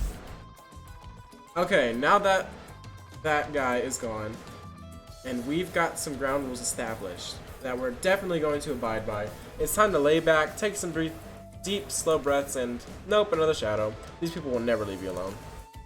Let's see who it is this time. Trapper. Oh, it's Wraith. That checks out. You've gotten pretty cozy. Hi, sorry if this is too forward, but do you want to get out of here? I know a place it's kind of, well, that's hard to explain. Actually, it's kind of weird. You know what? If you want someone else to go, if you want to go somewhere else with someone else, I completely understand. But if I want to see something weird and interesting, so Jamie, before I continue too far into this, do I have to worry about not safe for work content? Because if so, I need to put the stream on a delay so I can pop up a black screen. Or cut to an ad if I need to. I need to have my finger over the cut to an ad button. Are you on day 2 or 3? I'm on day 2. Wait, is there not safe for work content in this game? Because like, I looked for an option to turn it off in the settings, but it didn't say anything. I assume this is more aimed towards kids. You do not see nudes, just suggestive. Okay. That's fine. That's fine. As long as I don't get to see Wraith caught. Not that I don't want to. It's just that Twitch doesn't want me to. Let me guess, I know. You've been around Wraith long enough to realize that his rambling speech was actually him being incredibly brave and asking you out. But before you can decide if you want to go with Wraith, the chopper interjects. Half naked? I mean, I'll take it. I demand that you reconsider. Actually, I strongly recommend you do. Wraith is half of the man I am. If that, I could deadlift 4 of him wrapped together. I can't even say a sentence without getting flustered. He's off-putting. I don't even know what that word is. Unnerving, bothersome. Plus he doesn't even own a thesaurus. I have 7, all leather bound. Tough choice. You weigh your options quickly because you can only go on 1 date today, and you also don't want to be hacked to pieces if you say the wrong thing. It's also good to remember that these are all cold-blooded killers, but you know what they say, when life gives you lemons, you make lemonade. And then die a horrible, wrenching, writhing death after drinking it because some lemons were poisoned all along. Sorry, this island really got me tilted. So who will it be? I'm going with Wraith. Fucking Trapper is a cunt. I gotta go with Wraith. Wraith? Yes, I picked you. Sorry, I stopped paying attention. I thought I was hallucinating. And now, really? Oh, yes. Cool. I don't understand how Wraith is not burning. This is my island hangout. We call it the Cosmic Dump. I know. It's one of those first draft gotta change it later names that kinda just stinks. Dump is being kind. It's a massive collection of what seemingly ancient ruins that spontaneously appear and have been simultaneously appear to be recently abandoned. It's a little beat up. And there are stone obelisks, strange carvings, ritual tablets. Is that a car? It's pretty weird, like a collection of things from different, I don't know, places? You look around in awe, then look at Wraith expecting more of an explanation. Yeah, what the fuck is happening, my man? Like, how's this just on an island? It's a very long, awkward pause. I don't need to try and look cute.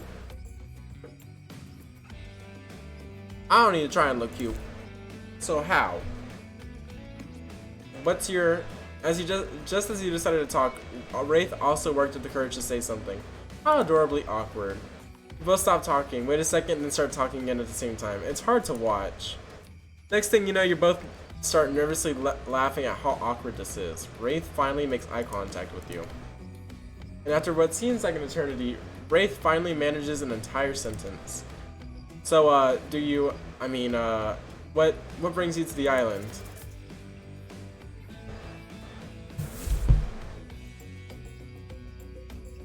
Hold on. If I say you, am I gonna get into Wraith's pants? You're not going to explain. Oh,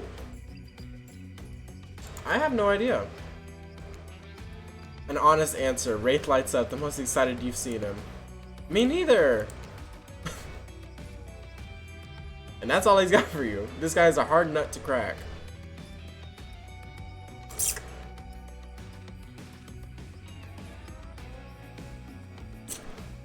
We'll see about that. Wraith looks at you. I'm a disappointment. I'm a fucking disappointment. Wraith looks at you with his always sad puppy dog eyes, searching for something to say. Anything to talk about. He clears his throat. You remember I showed you the bell? I showed it to you yesterday. Of course. Wraith pulls it out. The bell, you pervert. I was wasn't even thinking that, but now I can't help but think about it.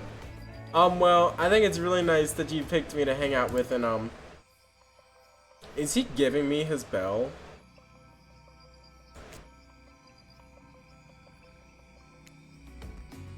Please take care of it. You know it means much to me. I promise I'll take such good care of it. It's the sweetest gift. Wraith smiles, but even when smiling, his eyes seem sad. You smile back, knowing what a gift he's just given you. He just gave me his bell. He proposed. I mean, it's kind of shitty because you can't really do anything with it, but it means a lot. Not to you though, to someone else. Still, cool gift. You both search for something to say, anything to talk about. After awkward silence, you look around the dump, spotting some kind of ritual table, stained with blood and littered with various bottles. Nearby is what looks like some dangerous potions. What was this ancient cult up to? Can we poison the trickster? You look to shake up this date. Is this a date? Yikes. Anyways, you're looking to shake it up, and you approach... Fuck. You approach the potions and pick up the fanciest one. So, what will we do next?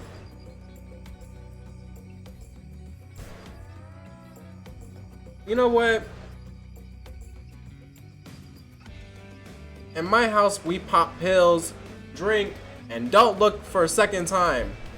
Freedom lies in being bold. You take the biggest bottle of the nastiest looking potion and gulp it down. It turns out that was not a great idea. Or was it the best idea? That's right, it's me again. While I've got your attention, let me simply remind you. You've got a mission, a purpose, a destiny. Maintain control. If you lose it, take it back. Okay, now back to business. You're alive, welcome back. Wraith is tenderly caring for you, wiping your brow with a wet cloth. He undressed. I fucking knew it! I knew it, motherfucker! He is not that hard of a nut to crack. I'm trying to get... I don't know how much Twitch will allow me to say, so I'm gonna leave it at he's not that hard of a nut to crack. He's undressing you now, don't get carried away. His eyes have been closed the whole time. I was just watching. But made a bed for you. Thank you for taking care of me. I'm sorry I did that. I don't know what came over me. I'm just happy you're okay. I want people to take care of, care for. You stare at him. Deep down, you can tell he's also happy he had the chance to be there for someone in their time of need. Wraith nervously smiles. I don't know what that means. I forgot.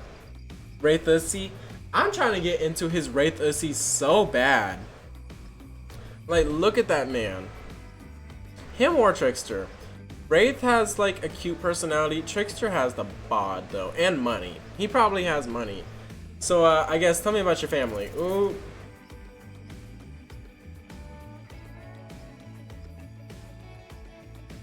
I don't really know where I want. I remember my grandmother. If it is possible for inky blackness to sparkle, it happens in Wraith's eyes. I remember my grandmother too, how she kept me safe. The wrinkles on her hands as she held on to me for dear life. How she soothed me after. Wraith's eyes water as he trails off. Grandmothers are the best. I'm glad that we share that bond. The sexual tension in the air is... Are we getting there, please? Or maybe it's just regular tension? Hard to tell with this guy. You look around for anything to distract you.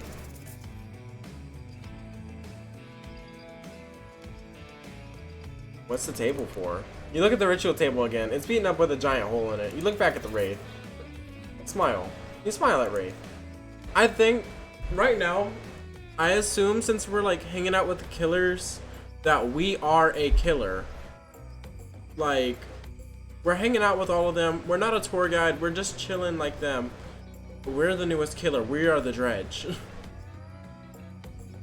You know any rituals that we could do on this table? You wink. Nice touch. Wraith blushes and stammers and looks away, smiling. Nice. Yes, narrators can narrate using emojis. Wraith looks intensely at the table. What is he thinking about? Probably something deep and philosophical. Intense, sad, something about inherent nothingness. Want to play cornhole? What is cornhole? Or that. The table makes a great target. Here, we can use these skulls that I found laying around. I didn't even think about that. LOL. It would be interesting. Like, honestly, I'm kidding that we are a killer. Like, it makes sense. Well, this definitely a more fun date activity. It's easy, just stand back and, you know, toss them in the hole. Don't worry if you miss, there are lots more skulls around. Toss that little skull. Oh, it's the skill checks again. Perfect. Perfect. Not bad. Not bad. Oh my god, oh my god. Don't worry, nobody wins at everything all the time. Winning any time is actually pretty cool. I've played this hundreds of times and never gotten them all. I'm just glad to have someone else to play with. You feel like you're finally warming up to Wraith, so he unleashes the big guns. Wanna play truth? Hold on. All I'm saying is that Wraith is making it to where I can't stand up. Wraith looks mortified, but tries to keep it together. Maybe this is progress. I guess so, but only if I can ask first. Deal. You know what? Am I a pussy? No. I dare you to tell me if you were a plant, what kind of plant we would be. He values honesty. That's not a dare. This is clearly just the lame question you're gonna ask if I'd chosen truth. No, it wasn't, but I can try to come up with a dare. More hemming and hawing from Wraith. He sure hasn't mastered the art of looking comfortable. Okay, next time you see Trapper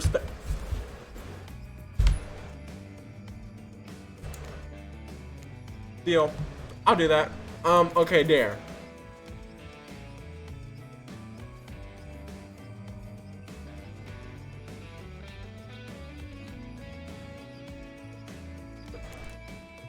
Show me something you never showed anyone else. Well, you're about to see something many people have seen. Wraith looking incredibly uncomfortable. I'm sorry, that's a bad dare. Too vague. It's just truth or dare makes me feel Thank you for being patient with me. I need to try to be more open with people, starting now. Wraith clears his flow. In a way, a lazy writer would make him do if they wanted to signify something important and different was coming up. Let's see if you were right. Do you have my bell? I want to show you something. You were right. Take a drink? Is this a drinking game? Damn, missed opportunity. You do the nasty with Spirit, by the way, if you choose your storyline. I'm hoping to do the nasty with Wraith. I'm trying to get in that man. Of course I have it. You reach for it, but it's gone. Wraith furrows his brow. I swear I had it. I don't know what could have happened. You need to find it for... DeWaite and Claudette burst in and interrupt. Seems like they've had a very dramatic announcement. We have a very dramatic announcement. See, told you so. You do the nasty with Spirit, by the way, if you choose... Oh. I already read that. Oops. But it needs to take place at the beach. I know you're lying. I did not lose that man's bell. Like, I would never do that. Can't quite put a finger on it, but you feel uneasy and odd.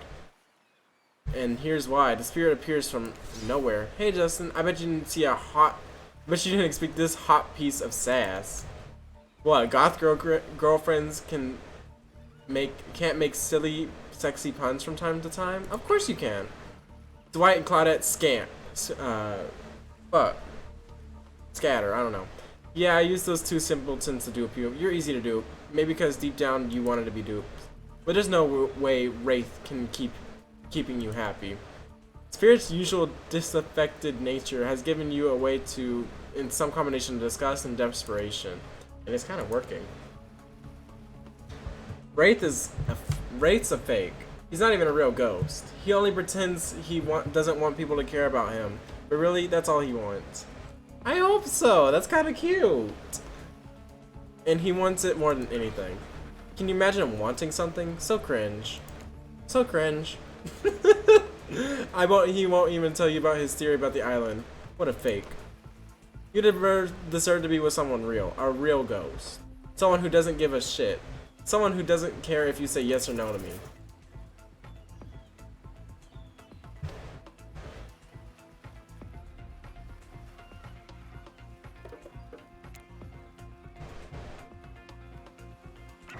You turn around and walk back into Wraith without saying so much as a word.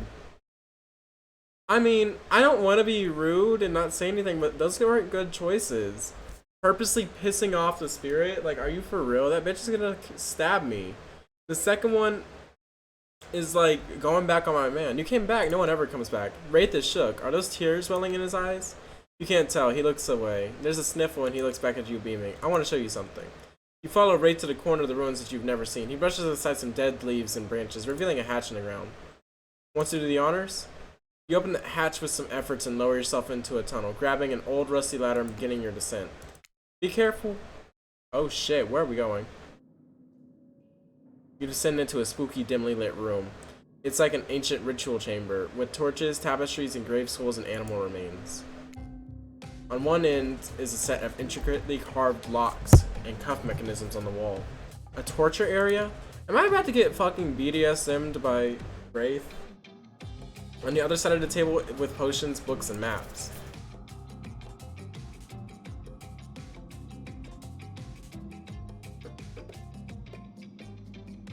Look at the book. You pick up one of the larger leather-bound books and Wraith walks over, opening it to a specific page. You see incantations, symbols, and drawings of someone chained to the wall. A different language you can't read, except for the words, the cult of the Black Veil. Conveniently, those words are exactly the language you can read. From everything you found, I think these are the ruins of an old, ancient city. Cult. And they seem to be devoted to a specific type of sentient evil. The ocean. The ocean is the entity. I think they use this island. Or maybe the person they worship kind of did. And I think they used this ritual site to travel to and from the island. I think they sacrificed people on this wall in order to open some portal out of here. Look at the map. You're in front of one of the larger rolled up pieces of canvases, revealing the detailed map of the island. It's all here: Trapper's Cave, Spirit's Lighthouse, Huntress's Cabin, all the common areas. Even IP Island is up in the corner with little hearts drawn around it. I figured out the layout of the entire island. I need to know what it is I'm trying to escape from. We walked over to the wall and examined the chains and locks. It looks like some kind of torture wall. Wow, what happened here? Did they keep prisoners? It looks like they were tortured, but from when I was able to dig up, it was something more, ritualistic, serving a larger purpose. I have reason to believe that those prisoners weren't alive for long. Do you think the cult of the Black Veil was still around? Are we in danger? I don't know, maybe, but I have a plan. All we need. And right as you're about to get into some of the sweet information you've been lusting after, Claudette and Dwight appear again. This time they swear to God it's a good reason. I promise I'm not being manipulated this time. Honest. It's time for dinner, you silly gooses. Come get some food. Dwight, for the last time, the plural of goose is geese. Sorry, I keep forgetting. Honestly, can we sacrifice one of those two? Fuck them. What a fun day you've been having. I can see it written all over your face. You're shining. And that's not just a remaining ancient sweat from spending all afternoon courting a psycho killer. No, you're really feeling this whole romantic experience. Don't worry, I'll keep your dirty little secrets. But enough gentle ribbing. It's time to get back to business. All the appetizing singles have arrived for dinner, including Trickster. Wraith is here too. Why is Trickster here? He has his own fucking island. We're not going to do the gag where we cramp all of them into the same scream again. So just believe me, they're all here. They're all just as sexy and demented as you remember them. With your love on the line, everyone is being very careful not to offend you by saying the wrong thing. Congrats, by the way, on getting this far. I'm surprised as you are that these four are falling for you. Not because of your personality, but because you met them yesterday. However, since Huntress seems like to be in the biggest long shot to end up holding your heart, she throws caution to the wind as she speaks up.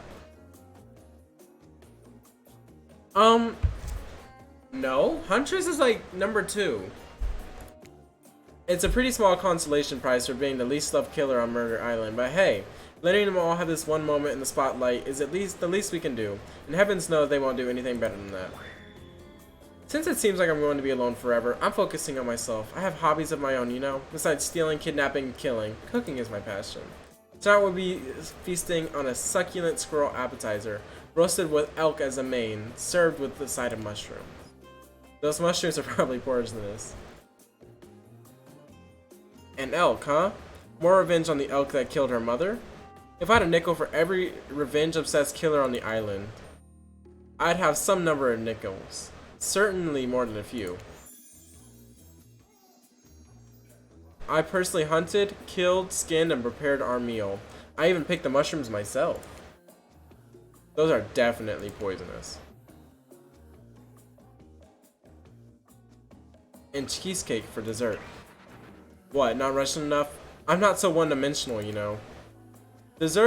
Dinner will be served shortly. Fuck, I can't speak. I don't know what it is. Oh, hate it.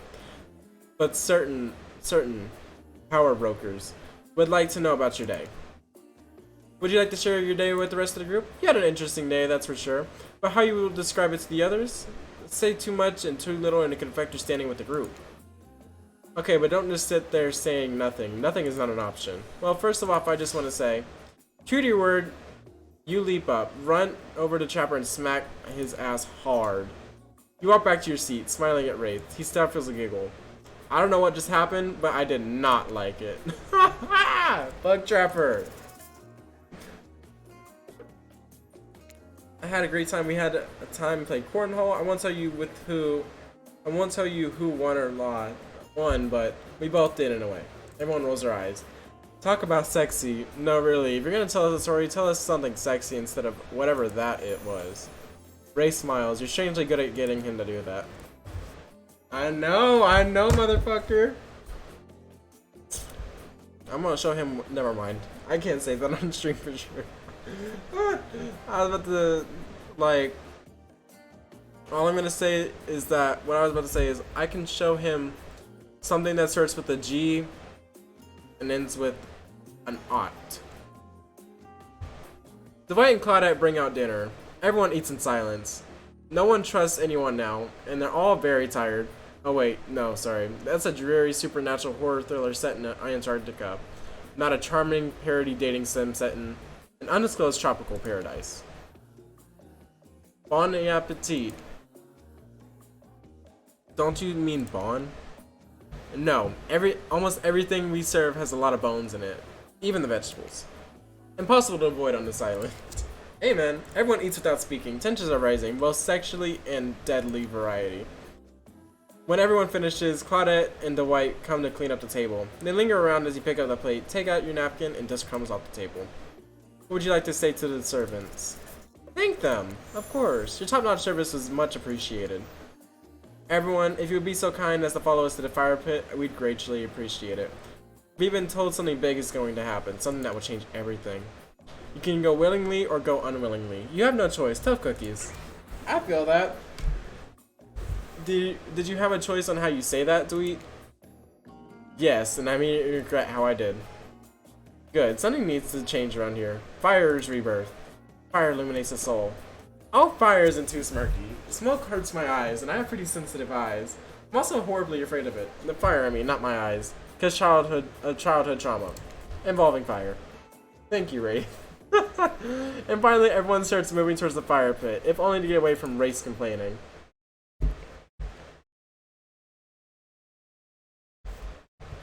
You take a seat on a comfortable log, feeling the fire's heat against your skin, and wait for the other killers to take their places, wondering who will tell a story this time. Will narrator tell a story? I bet they got a stunningly creative mind. Hey, you think. Are they allowed to simply place thoughts in my mind like this? Doesn't seem fair. No, it doesn't. Everyone makes their way in, but something unexpected happens. Nothing happens. Something almost always seems like it's happening here, so nothing is probably not a great sign. Oh cool, everyone's just looking at you. So, you know, do something. Should I pick someone to tell a story? Are we playing charades? Boggle? Well, we were actually thinking, why don't you tell us a story? Points his spine and staff thingamajig at you. You duck out of its way, knowing what that thing can do. Probably shoots lasers. Ooh! Try not to bore us. Alright, Trapper. We're very interested in you, Huntress. Don't speak for me, Huntress. Spirit, you know you wanted this. You know you wanted this. You didn't know I was a fruitcake, but you knew you wanted it. You can't tell if you're warm from the fire or if it's your nerves heating up. You know fire is right here. But maybe if we stop talking about it all the time, we can start to pretend it's not here, you know? Threatening to burn us alive. You're not even alive. He's not supposed to hear me. Get out of here, Wraith. This one was just about to make an important decision on telling a story or not. Hell yeah, I'll tell a story. I hope it's a mystery. Trickster, sit your ass down. How the fuck did you even arrive? What type of adventure or action? You know what? Huntress likes action. I feel like giving it to her. Group is interested, they lean in. I'm all ears, and I'm not talking about the bucket of them I have on my boat. You crack open a beer by smashing the bottle cap off on the nearest rock before starting. I'm at a local watering hole, powering up my regular 12 beers before I stay at the pool table. Slay is good. Slay! Steely Dan blasts from the jukebox. The bartender's lips tip jar is filling to the brim. I pound the final pint and smash the glass on the counter as the demand shots for the entire joint. The patrons cheer for me, I am their god. Suddenly I hear the telltale revving of engines outside. Motorcycles. Is this Beachside Story? The saloon door. Oh no, this is Etzlinger. Wait, it's in a saloon now? And as in walks my arch nemesis, Big Slim, the giant of the North Toledo. Sounds sexy. Right, Huntress? Thought I sold something. A crib from Econ when I hopped off the hog. Slim stays with a sneer. I get it from my stool, the gal behind me rubbing my shoulders, revving me up for the most inevitable fight. A long way from home, aren't we, Slim? What are the fine people of Elm Street going to do without someone to sell them someone's second-hand cufflinks tonight? I saw him. He strokes his oily beard. The story has a lot of specific geographic references in it. That's right, the Wraith.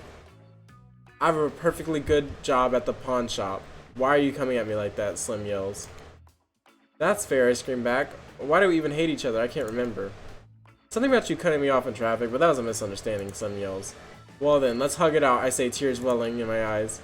And we made up. What about the bar fight? Oh yeah, we got into a real blowout fight later that night. Really yelled our proverbial heads off. But it was just an argument about whether or not you should say pop or soda. I gave up headlining at Coachella for this. Ah! Bitch, fuck you and Coachella! Trying to poison me and then come at me like that. Spirit laughs hysterically. Probably laughing at you, but the laugh is you're ready to accept. Fuck, I can't read. I don't know what it is. Like, come on now. This is why I don't play graphic novels on stream, because I get fucking bullied by my own brain. That's sure I was kind of a story, technically. Okay, that was not a very good story. I don't mean to insult you, but it was actually quite bad. Sorry, but the narrator keeps it real. We can't just end here. So, who else would you like to hear a story from tonight? You look from killer to killer, deciding who might be the most entertaining. We already heard something from Wraith. And you know what? Huntress is my second lead. So Huntress, let's hear from you. Sure thing. My neck of the woods isn't wanting for horrifying mythology. Mother once told me a story of a young man who was traveling home from the war after the war. Which war? Doesn't matter. That's kind of what they do in her lore anyways. I just wanted some backstory details to paint a picture. I'll paint you a picture if you want. Trapper's simping. The man was lost and running out of food rations. He stopped to rest the night underneath the mist. Have you all seen that video of odds going like this? That's what I feel like doing in this type of situation. Where y'all see my inability to read. He stopped for the rest of the night underneath a majestic birch tree. That's when he saw the woman, naked, skin glistening in the twilight glow. Hi, I'm invested. Of course you are, Trickster, you thirsty bitch. They sang a haunting melody as they made their way to the downhill towards the inviting lake. Enchanted by the music, the young man followed by the parade of beautiful women until they stopped in a clearing next to water. They turned to him and smiled. One woman with long red hair stepped forward and reached for his hand. The others began to play music. Flutes, lutes, tambourines. The melody was intoxicating. The man's feet began to move beneath him. He was dancing, moved by the magical music of the mysterious women. She is hot, like, honestly. And look at that bass! God damn! Oh my god. Twilight darkened into the night, and the man grew weary. But when he tried to still his moving feet, he found that he could not. Help, I can't stop dancing, he cried to the nearest woman, a slender woman with green hair. She drew near to him and saw her features distorting into something horrific. She was bloated, an eye hanging from one socket, the skin color of algae. A Rusalka, her true self. You'll never stop dancing, she screeched to him. My sisters and I were drowned in this lake by men of your regiment. Consider this your punishment. The man cried out, but it wasn't me. Someone must pay, Rasuka said. Rasuka. I feel like that's Rusalka. That's an L. Rusalka said, her voice with brimming malice. And so the man danced and danced until his bones broken heart gave out. The dance of death. The silent beat as everyone takes this macabre ending. But that's not all. Rusalkas are also fertility goddesses. If a lady had someone across them, she would have been blessed with a fertile womb. And probably some candy for the road. Damn, does she really think that's a happy ending? I don't understand that, but okay. I want what Huntress is having. How was story time? A lot of people like to take pot shots at sequels, but I think they're a very good story that deserves a follow-up. When you think it's the end, the sequel is almost never as rewarding as the original. That's why I'm so much more of a fan of episodic style storytelling. Knowing it's a series that takes a lot of pressure off any individual installment, but also builds a greater sense of community between the author and creator. Tell me, Justin, if you could delete any sequel from existence, what would it be? Don't answer that, we don't actually care. I know y'all don't. We're just here to make sure that we seamlessly move on from the next segment of the evening. God forbid my small talk get in the way of this romantic twilight moment. Boy, I'm gonna need you to shut your trap. Yep, trap. Yep, trap. You know that we need to get back to that thing that we do whenever we're not on screen. Okay, okay. You have fun tonight and try not to end up dead. Why did you just say the word wink wink out loud? And what kind of double... I don't fucking know. And tinge? Are you getting at with the end up dead thing? Dwight is physically incapable of winking. Not since the accident. And you do know that all of these people are despicable criminals with double-digit kill counts, am I right? Double digits? That's it. Well, except for Spirit. She doesn't belong here. She's strictly a victim, not a perpetrator. No wonder she's pissed. Did you hear someone talking trash talking Spirit? Deal me in. What do you say we take this talk to the hot tub so I can soak this bod while I rest the ghost with some other killer hot takes? Please, enough talk of burns things that are lit or getting blazed. Damn, so we can't even fucking smoke with Wraith. It's enough that these activities have to be set next to a literal fire. Must I surrounded by figurative flames as well? I'm literally gonna punch my camera. What if I turned and ran as far as I could from this place, as we could, just you and me? On those spindly legs, you'd probably tire before you got too far. If it's running away to someplace more secluded Justin is after, they should obviously join me. Have you seen these legs? Pure power. That's not my speed that really reflects my giant stature. It's because I choose to move slowly for stealthy reasons. It's my own choice and it's completely logical. Thank you, Jamie. I need that. I need that because I've been fucking up reading all day. I can't read out loud. Like, my mind moves too fast, so like the words like go like this, and then they go here, and then I realize that I messed up and I go back, and then it starts shifting. It doesn't work. Why is everyone so obsessed with comparing themselves to each other and creating drama? I'm so over that. Don't you get it? Society wants to trick you into fighting with each other so that the corporations can swoop in and sell you fake solutions to your all fabricated problems. Reading out loud is so hard. Thank you. I need that encouragement. I have been trying so hard. I'll be sitting in the state and drinking something locally sourced while thumbing through a public domain novella printed on recycled paper because I refuse to play their game anymore. Love you too, Jamie. You know what? I agree with Spirit's message. It's like she's actively trying to be as unappealing as possible. Does it really turn anyone else on or just me? Fuck you, Trapper. Despite Trapper's insatiable appetite, it seems his attention, along with the attention of everyone else, is still on you, for the moment.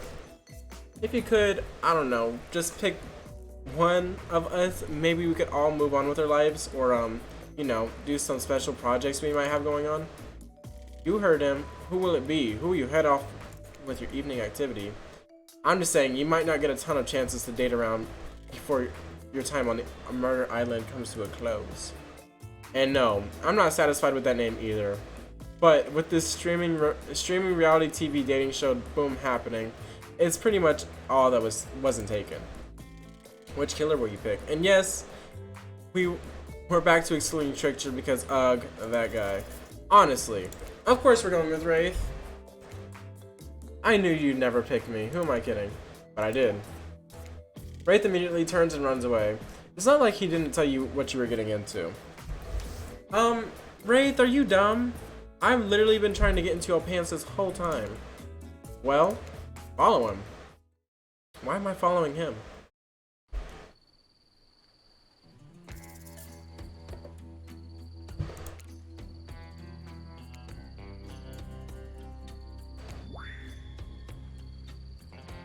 You must be getting to know me pretty well.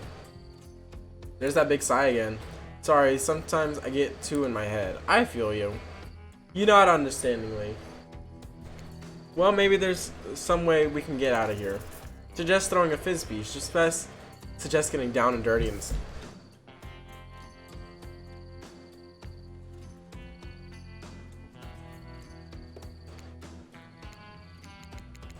It won't let me save. Please? Can I please save?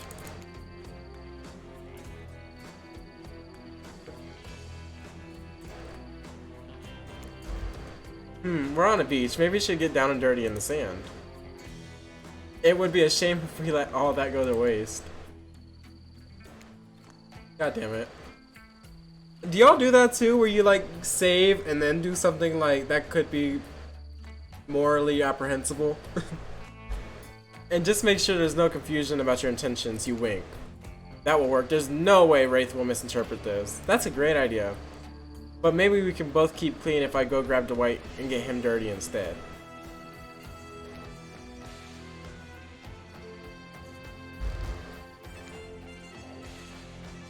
Being right that they're now talking in the third person.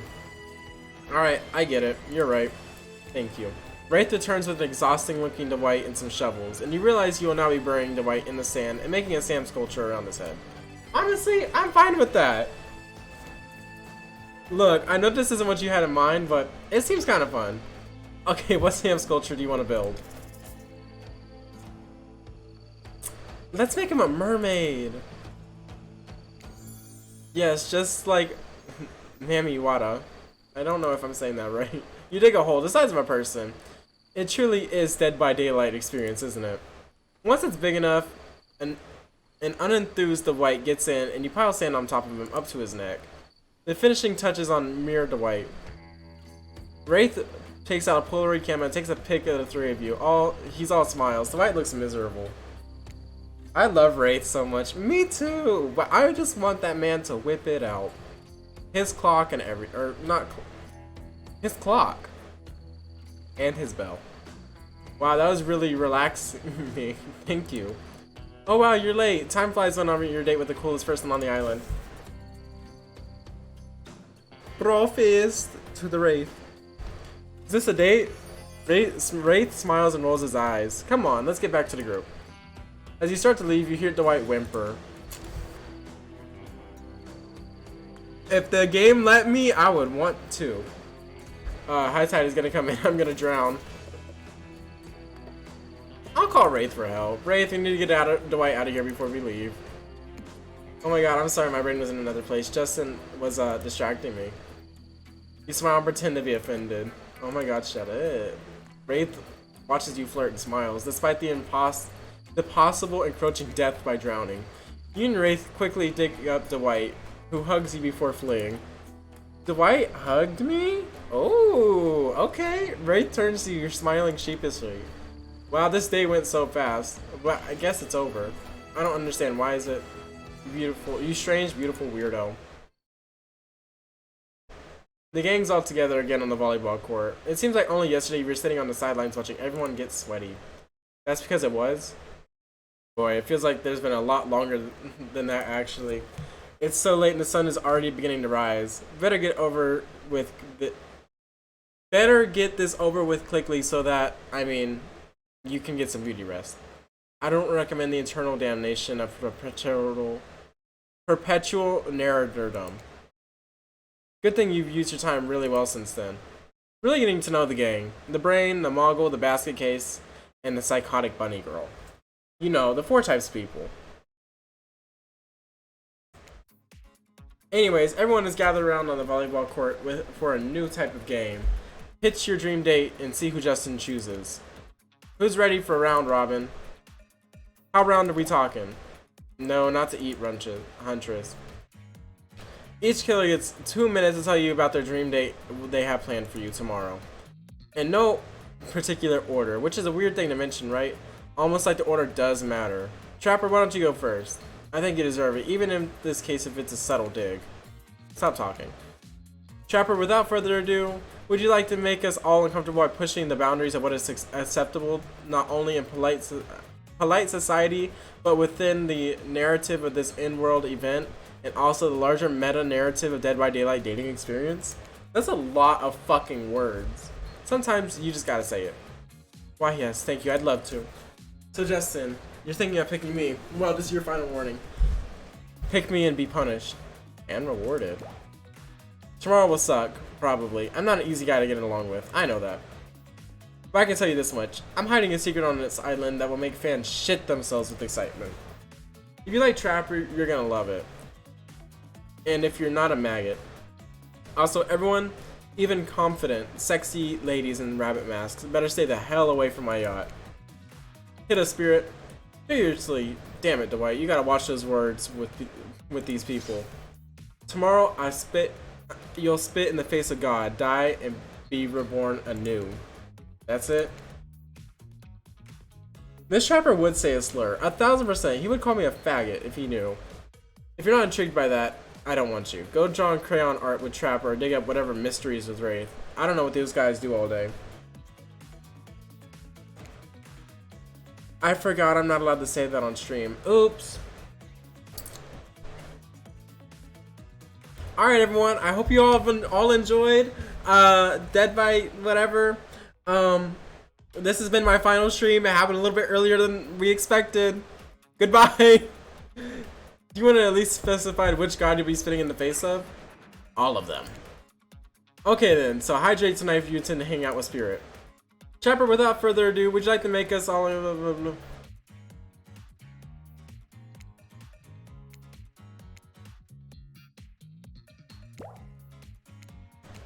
Hold on, didn't I already go through this? I'd really just prefer to tell Justin privately.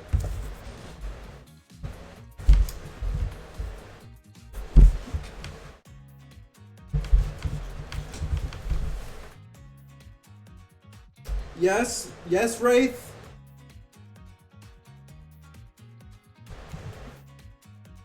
What if you just whispered it to Justin?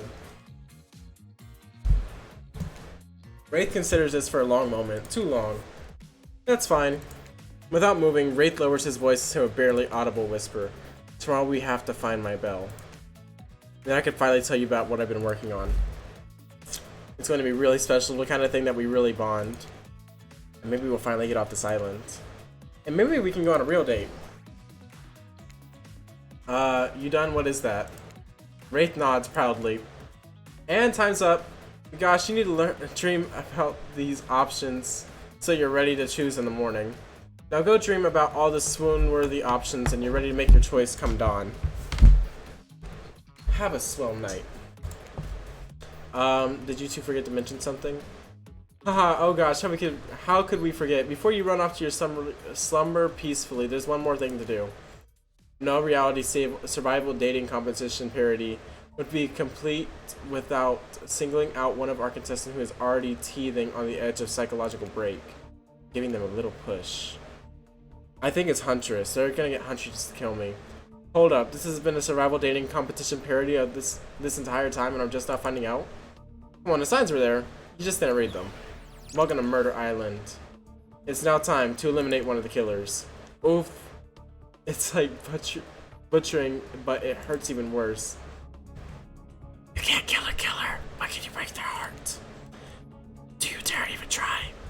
You mean, that's right, tomorrow one of the sexy slicers will not be eligible to take you on a date. Who's it gonna be? But why? Because it's dramatic? Because it's surprising? Because it's a classic reversal of fate? And it will hurt someone's feelings? Someone dangerous? Who's gonna be champ? What's your thought process here? Trapper might seem like he might throttle you in your sleep if you eliminate him. That being said, at least you'd see him coming. Spirit could be anywhere, she floats. And I hear she can disappear, hard to track. Eek, if you get rated a Wraith, you might cry. And although I totally support normalizing men crying and being vulnerable, it just seems like he might be ugly crier. Huntress, she might pretend to be okay, but then you'll start seeing her behind every tree. What I'm saying is, I don't envy you, boss. Which psychopath are you going to be eliminating? Fuck you, Trapper. You're eliminated. That's fair. Honestly, though, I don't care. You suck. But not in a good way. You bore me. Your personality-free maggot. It wouldn't even be fun to kill you. I mean, that's good to know. Which I was totally going to do tomorrow the first chance I got. So really, this is a win-win for the both of us. Still might kill you though, out of principle for eliminating me. Sleep with both eyes open. I have fun on your date tomorrow. Now that you've broken the heart of someone heartless, you should go get some shut-eye. Don't worry too much about that broken heart you've left behind.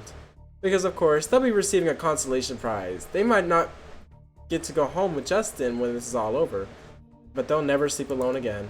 That's right, we're sending our eliminated players home with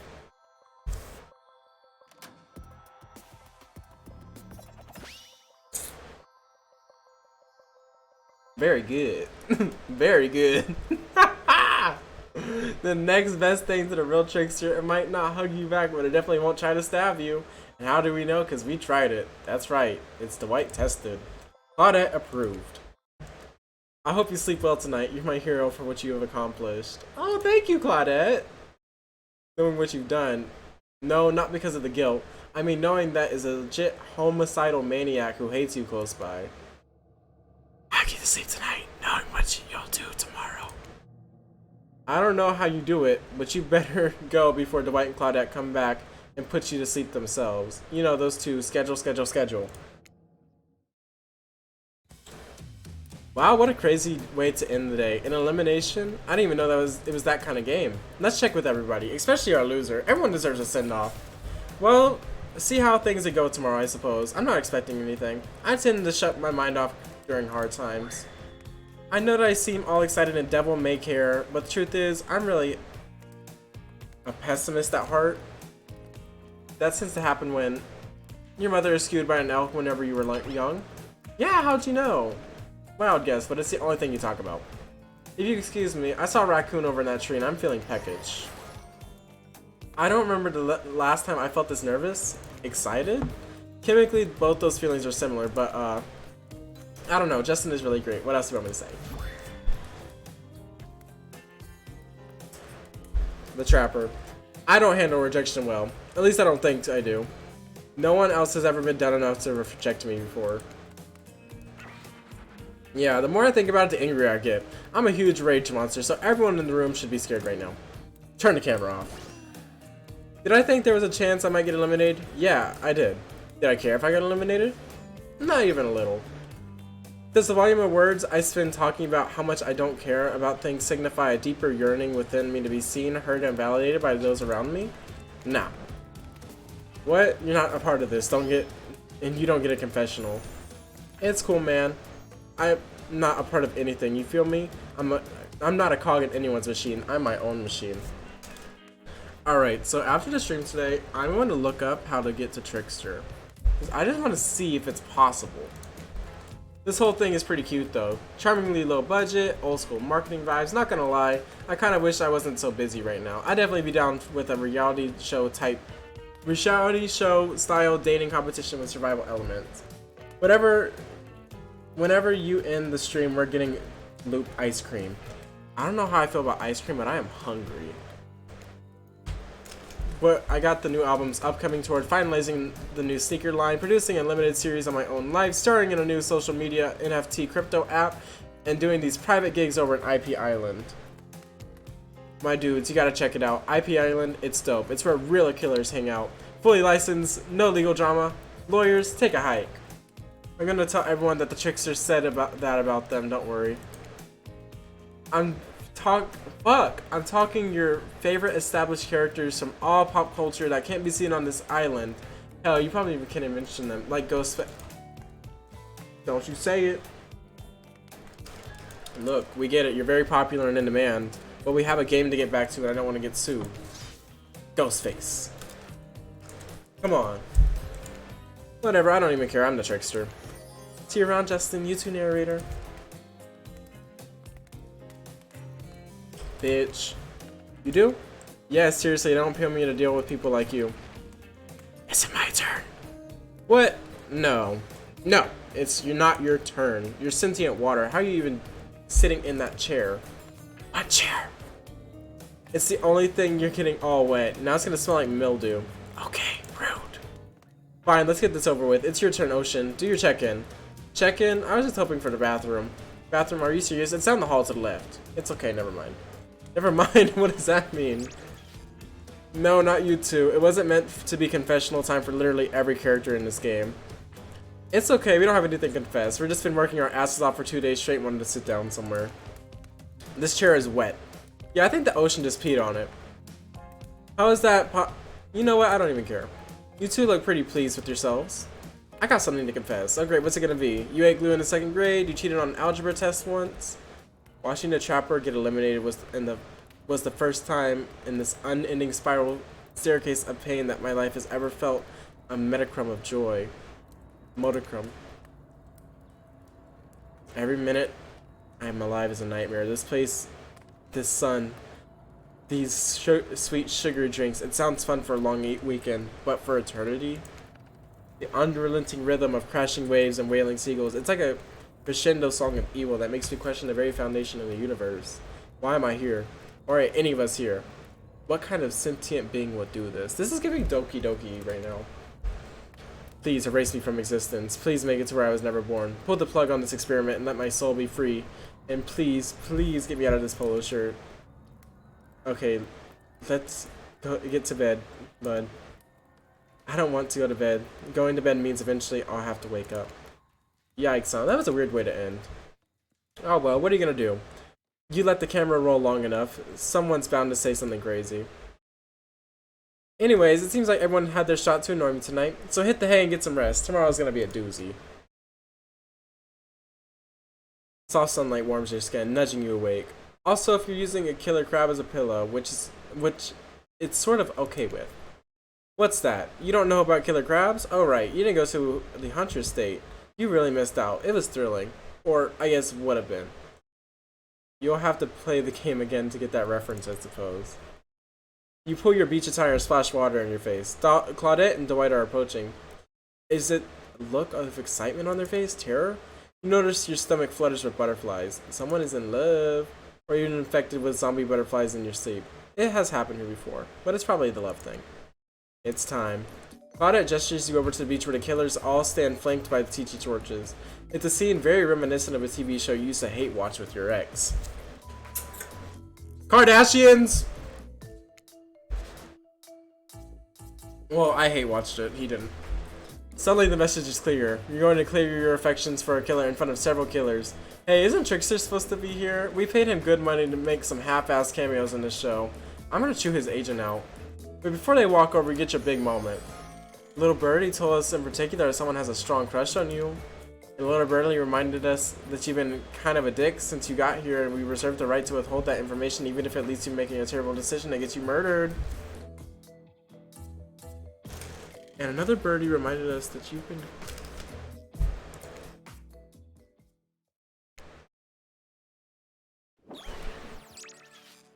You make your way towards the row of hotties. Claudette and Dwight stand off to the side, hands behind their backs. It's been quite the 48 hours, but there are clearly sparks in the air. And I'm not talking about this rusty chainsaw, although I do recommend staying away from those sparks. Get a tetanus shot, girl. No, you don't. But who cares, Justin? Who are you choosing to so lately? Can we at least do the flower thing? Dwight, I thought we agreed to keep this between us. No, not that flower thing. The thing where the suitor gets a flower and the symbol of the contestant's love and affection. Alright, I suppose. But no roses. They're such a cliche at this point. That's good, because I tried to pick a rose, but I got an algae, so I settled for these. Oh, those are cute. They look like spirit flowers. You've done good, Dwight. This is a lovely bouquet. I hope Dwight saves some of these for Claudette. They're a thing, right? You getting that vibe too? Just me. Sorry. If you get the other thing about right now. I still I still think that Dwight and Claudette are not a thing. Dwight and David. Justin, who do you select to receive these flowers and spend your special day with? No thoughts. You turn to Wraith and let out a sigh. Wow, are you becoming more like him? Wraith, since I got on this island, I'm drawn to your quiet nature, your unassuming good looks, your nervous energy you bring out in every situation, no matter how normal or mundane. I love the way your brain works, the way your body moves, and I love how we're together. Wraith looks like he just watched the Earth explode from an orbiting space shuttle.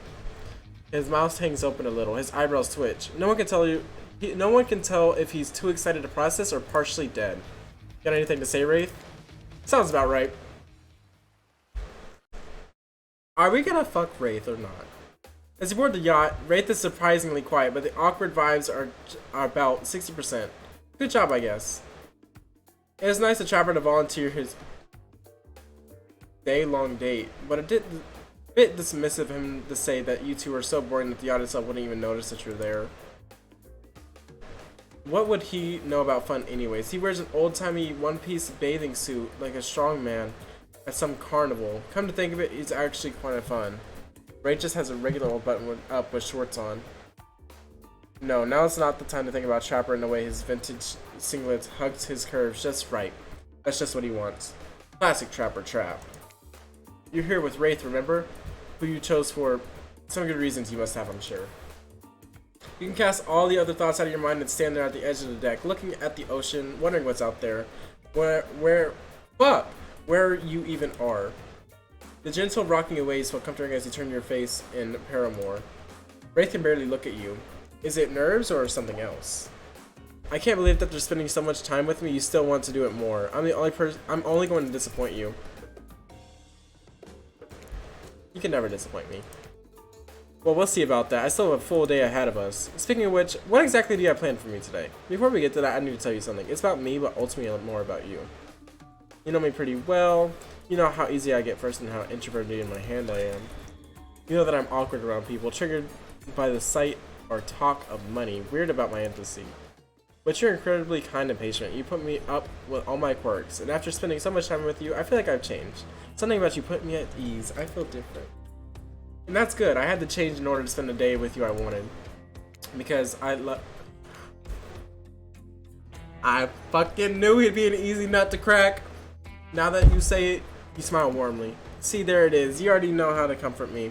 I haven't had that in a long time. Anyone I've been close to has abandoned me, usually against their will, but it still hurts. So why bother trying to connect anymore?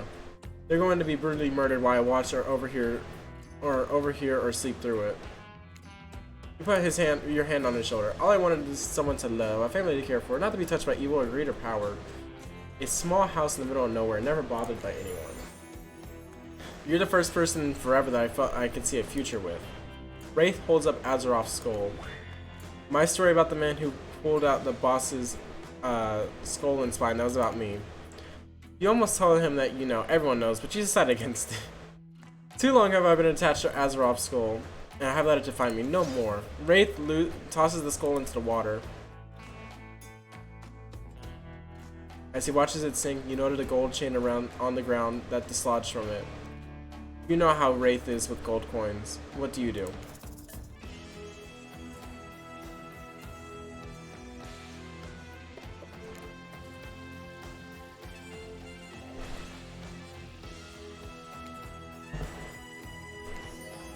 Let's go back to the dump.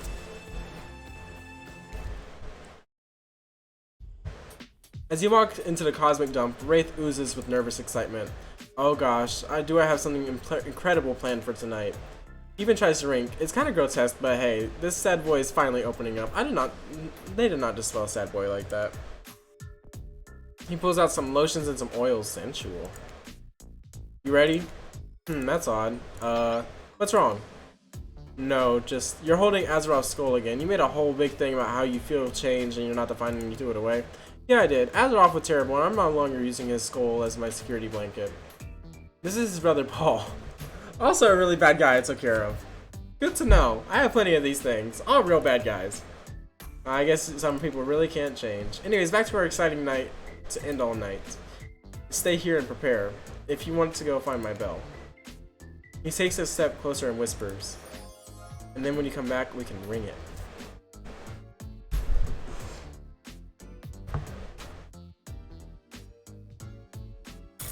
I want to ring that man bell. Wow, what does that even mean? I don't know, but it seems very exciting. You look what you've done to this anxious shy boy. He's losing his inhibitions, and maybe soon he'll be losing his clothes. To get there, though, you need to find the bell. It's got to be somewhere on the island, right? Where do you start looking?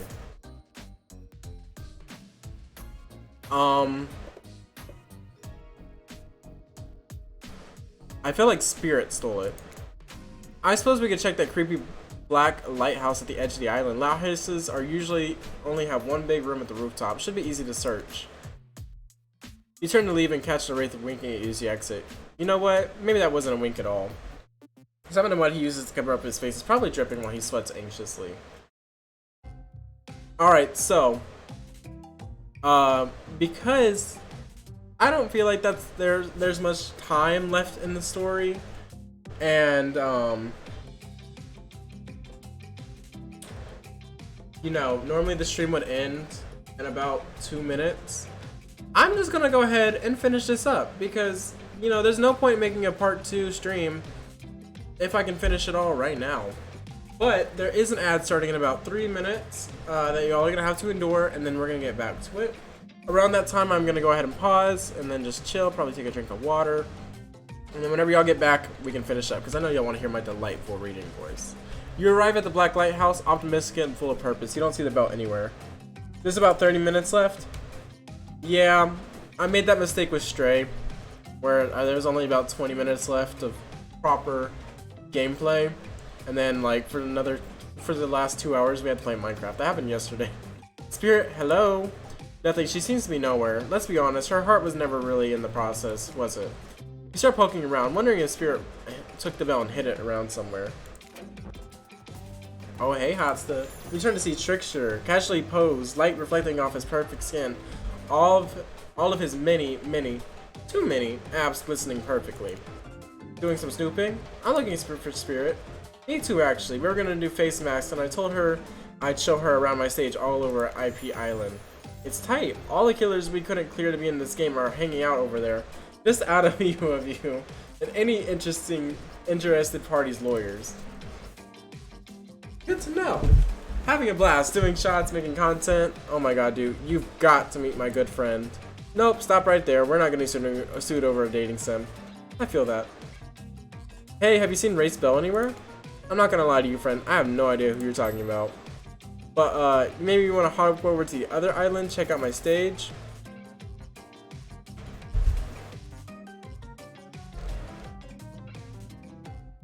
I really want to.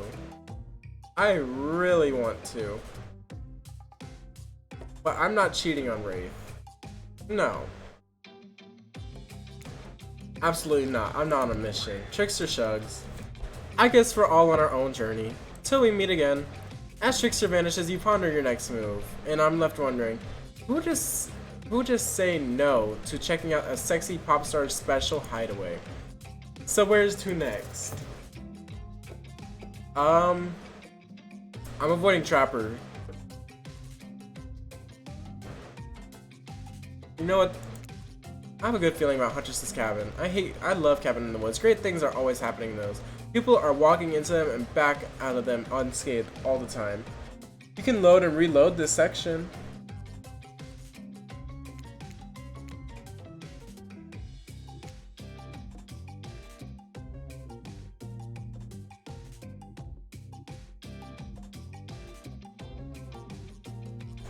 Can I go back? Please? Quick load.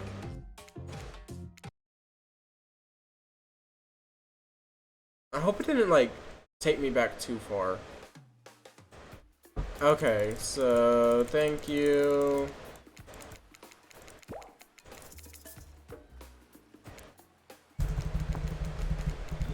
I need to go save.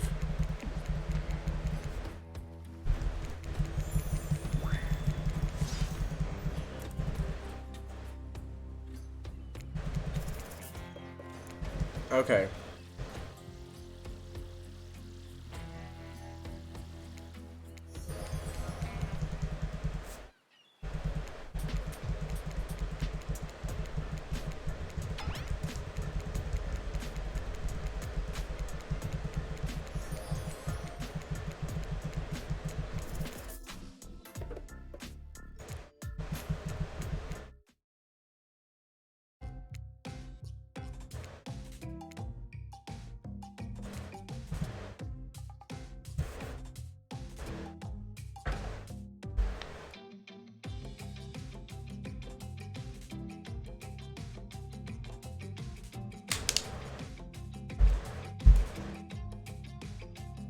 Welcome back from the ad, everyone. And that was actually perfect timing because I had to just go back and go save so I can casually mess with Trickster.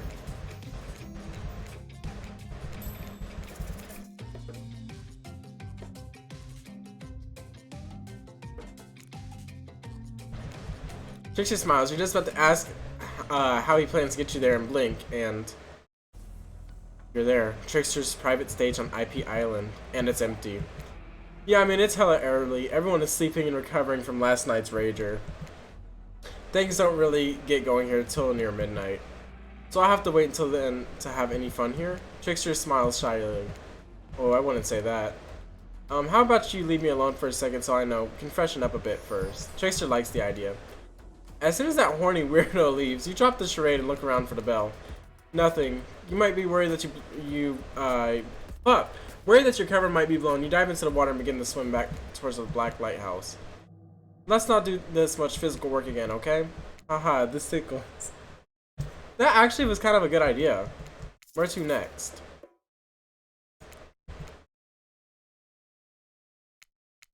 Alright, so we already kind of been there. We didn't really do anything bad. We just went to Trickster's Island to look for the bell. And relax. It's disarmingly cozy with warm, quirky vibe. You feel like you could live here if a cookie killer already didn't. You spot something shiny. Is it the bell? You reach for it, but you're tackled from behind. It's Huntress. She holds an axe to your throat. I found you. Now I get to kill you. Long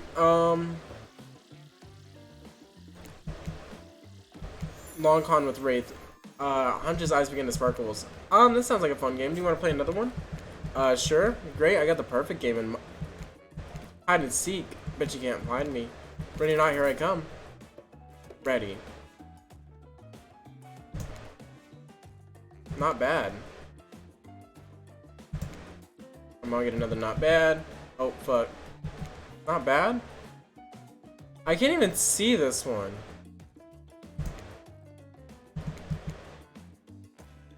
Four or five. I can't even see. I'm not sure anyone actually taught you how to play. But this doesn't change anything. What do you mean? I'm still mad because you broke into my house. Pretty reasonable. Which is too bad because maybe I do know something about a bell. Maybe I'll tell you later. We'll see. Huntress goes into the other room.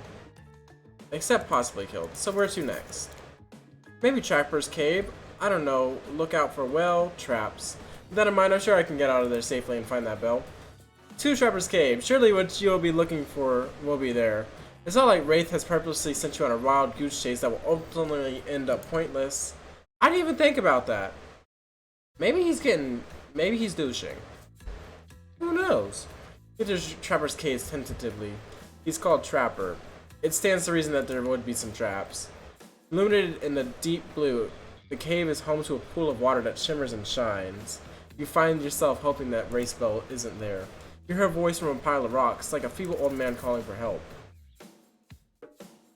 I don't care about no old man. You ignore the voice and look around the cave. Because you have a job to do. Hey, maybe we play this again and find out who the voice belongs to.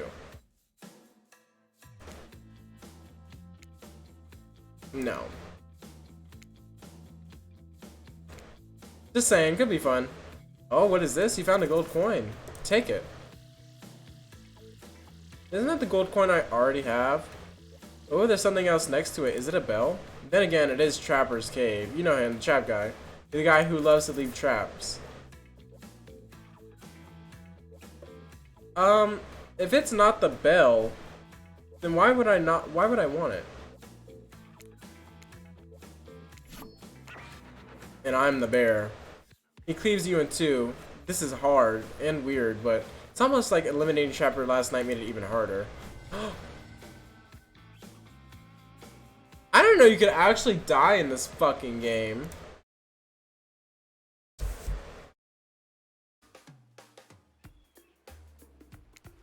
Oh my god, now I gotta go through all of this.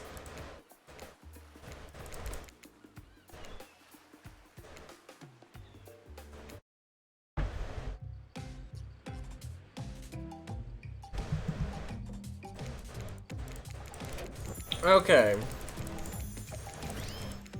Okay. We're gonna look for our shit at the Trickster's place again.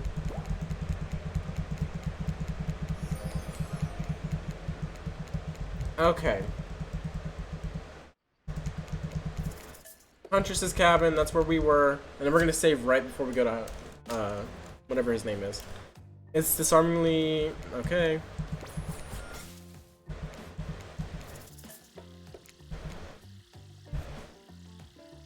I'm trying to find his bell so he can do something. I don't know, but he'll probably use it to play a joke on him instead. Alright, Sparkles. That sounds like a fun game. Want to play another one? Alright, a perfect game in hide and seek. Let's go. Skill checks.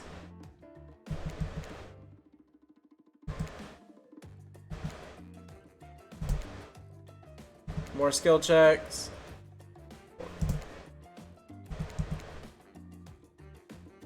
Oh my god, I can't even fucking see.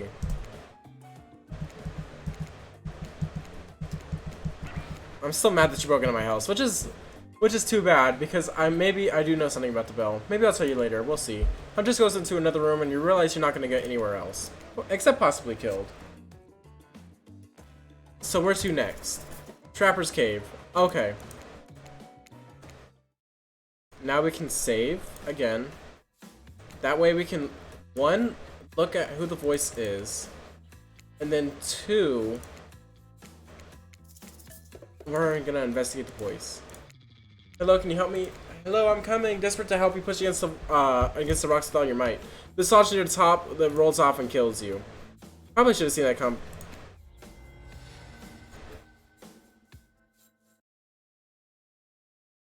Damn, Trapper really don't like me.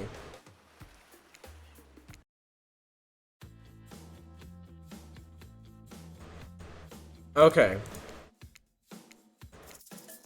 We're gonna ignore the voice. We're gonna be selfish again. Leave the gold coin. I already have one. You know what? Rather than hear somebody remind me that this is Trapper's Cave and all, I'm just not gonna touch anything. You step back from the shiny, enticing, and consider just leaving to figure out this whole bell situation. Well, if it isn't Justin, you decided to, again, spending time with me, and yet here you are, in my cave. I can't help but be drawn to me, can you? What is it? My animal magnetism? My musk? my hopeless devotion to leg day. I don't think Wraith has ever set foot in leg day. No time to figure out what the hell that even means. You think fast. You're right, Chopper. It is the leg day thing. I love your legs and also the musk. Love a good musk. Knew it.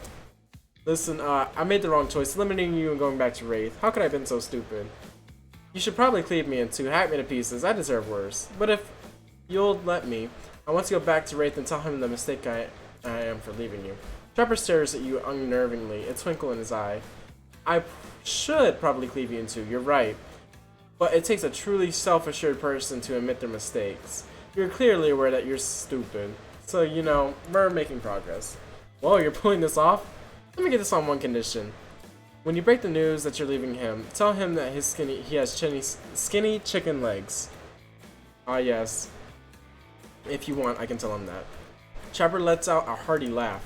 Oh yes, I want. You scramble out as Chopper's cave to hear his deep laugh echo behind you. Hope the bell wasn't there, because if it was, you're never gonna get it. Well, damn. You already searched the spots that Huntress and Spirit hang out. You even visited Trickster Stage. Well, maybe you didn't. You had the chance to, but you had the chance and turned it down. Look, this game has a lot of options for how you play it, and there's no bell anywhere. Looks like you're just gonna have to admit defeat this one and head back to Wraith empty-handed. If you were a game, I'd give you a good review. That being said, Wraith is, well, I don't want to say unkind, because he has been really nice this whole time. But there's a whole spine-ripping thing. You enter the ruins of the cosmic dump, prepared to deliver Wraith the bad news. I know it seems sweet and shy, like he's not a killer, but he totally is. Is there a chance he could kill you? This place is empty. Phew. Wraith must be off somewhere, still preparing. Ugh, what are you gonna do? You still don't have the bell. I don't know, I'm trying to figure it out. Who are you talking to? Huntress pops up behind one of the glass obelisks, smiling through behind her mask. I followed you back here. It was fun, like cat stalking prey. Oh yeah, that sounds fun. After you left, I was thinking, I want to tell you about the bell. Oh my god, Huntress, thank you. But it's gonna cost you. Empty your pockets and handle all the gold coins. Ooh, sparkly. So, Wraith's bell. I saw Spirit with it yesterday. She was walking back from here and said she was eavesdropping on your date. I fucking knew that bitch had the bell. When you weren't looking, she stole it to sabotage your budding relationship with Wraith. I think she said something about a cringy truth or dare game. I think they had a fling or something and she's still mad about it. Or not, who knows. She's definitely mad about something. Even though it's rustic and old, it's still kind of shiny, so I offered to pay her for it. But she said she had the perfect spot picked out at the top of her lighthouse. Oh great, now I gotta go back to the lighthouse and deal with the Spirit. Tell her I'll still buy it from her. Oh great, we need to go back to the lighthouse and deal with Spirit. She already said that. Return to the lighthouse. Ooh.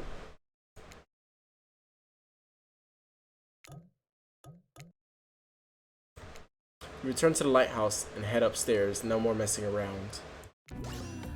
And this time Spirit is waiting for you. Word on the streets that you're looking for me. Did you have the trickster distract me? Spirit rolls her eyes. You're really piecing it together, huh, Sherlock?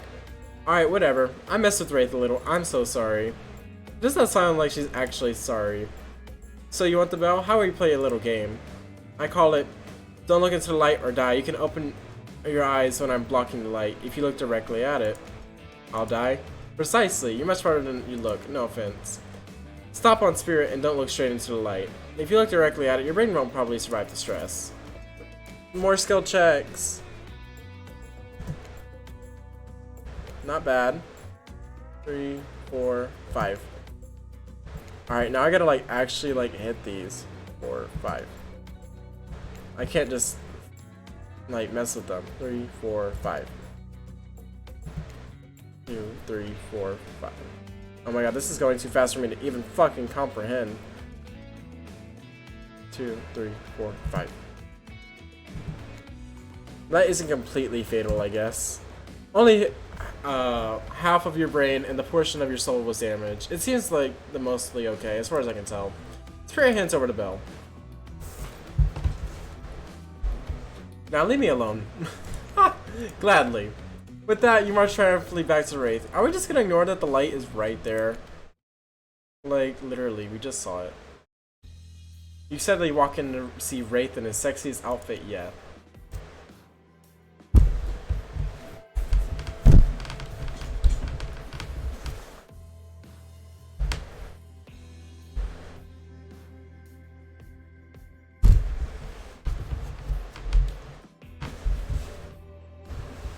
Hello, sir. Mighty fine. Your eyes see that card thing where they bug out of your skull. Ooh, God. In true Wraith fashion, his reaction is more subdued. What? Welcome in. Hi, crazy. Hi. I want this man to split me in half. I am sorry. I can't help it. He just looks at you and sort of smiles. Hope you have something for me that's gonna make me as happy as I just made you. Look at this guy, so open and comfortable in his own skin slash cloak slash painted slash burnt flesh thing. Wrong time, lol? Yes, this is the wrong time, but it's also the right time. Beaming, you hold up the bell. I am wanting this man. You look all over the island, but I found it. Spirit stole it because it's a long story. Now you want me to tell you what we'll be doing with it? Wraith holds up the bells and tears up. He kisses it. Weird. That is weird, please. Only one thing until we can finish this. What are we finishing? Or should I say who? I want Wraith to please. You wink. Always a nice touch. You know, I can't tell you that yet. But while we wait, Wraith hands you a super sexy outfit. Outfit is too strong of a word. This is barely more than just a tiny bit of cloth connected by various thin elastic bits. You look at it and bite your lip. Should I change? Bitch. Period. It's incredibly revealing. Somehow you look more naked with this on if you were actually naked. It's really something. Eyes up here. Sorry, it's just I'm impressive. Hold on.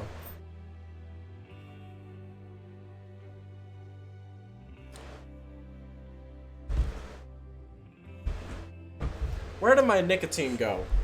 You return to Wraith and model your new outfit. I'm basically wearing nothing. Oh, just you wait. The lights dim. Oh dang, it's what you've been waiting for, you little freak. Relaxed and confident, Wraith is a totally different person than the introverted learner you met with. I don't know if I think I'm just gonna stop reading this aloud because like this is concerning right now. Give you my heart, I'm ready. The lights go out. It's so chilly. Don't worry, we'll warm up.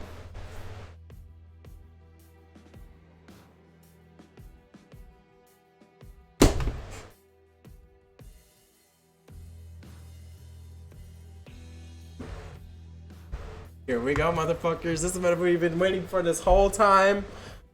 This is what we have been trying to get to. And right as the stream is ending, we're getting more people who get to watch me read Wraith X Me Smut. You mount to his arms. Bro, I came in at the interesting part. No, for real. Like, this whole stream we've been playing this game, but right now when you came in, it's getting good. His lips exploring.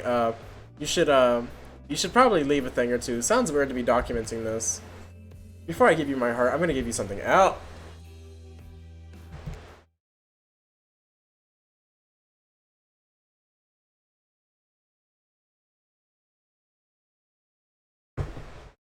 I know fucking they are not doing this shit. Claudette is not. Hold the thought, lovebirds. Wraith, your special guest is here a little early. Wow, I didn't know human bodies could fit together that way. Sure they can. I'll show you when it's done tonight. Lights pop back on. You and Wraith are wearing virtually nothing. I can't read. No time to get dressed. We gotta go immediately. That's right. The secret hatch reveal time. And no, not some double entry. Follow us. Dwight and Claudette disappear into the open hatch in the ground. Wraith throws on some clothes and you both follow. We didn't even get the fuck. That wasn't even like explicit at all. He was just kissing. It's even colder down here. Well, have some fun. Our job pretty much stops getting you here.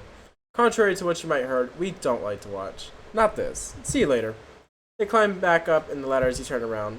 Across from you stands a very old Nigerian woman. Grandma Abi? Philip! They embrace. You're suddenly aware of how exposed your skin is and how chilly you are. Forgive me, Justin. This is my grandmother. Abigail, pleased to meet you, Justin. So, you're the one my Philip has chosen. Interesting. Is she judging me? Interesting, what does that mean? You need to earn the respect of Grandma Abby now? I can't wait to get to know the person my Philip has decided to give his heart to. Come, help me make drinks. You go with Grandma Abby. I have to prepare the bell. Happy to, Philip. Are you for real? We were this close to having Wraith's babies inside of us. Grandma Wraith judging you. I'm pissed. I extended the stream for this? Wraith looks sheepishly. He's reverted back to his old self a bit. Oh yeah, I guess I never told you my real name. Philip Ajomoro. Ajomo. You bow deeply. Nice to meet you, Philip Ajomo. Wraith laughs, grabs the bell, and leaves. Grandma Abby takes your hand and guides you to the table with potions. Come on, let's get some refreshment. I'm an old lady, it's not easy for me to mix these exactly. My hands just aren't steady as they once were. I need you to help me pour. Those are her potions. Like, what is this? What are we supposed to drink these possibly poison liquid? Just get used to it. Fill that cup up.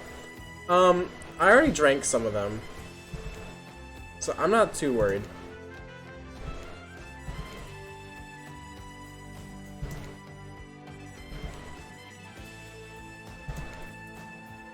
Not bad. 3, 4, 5.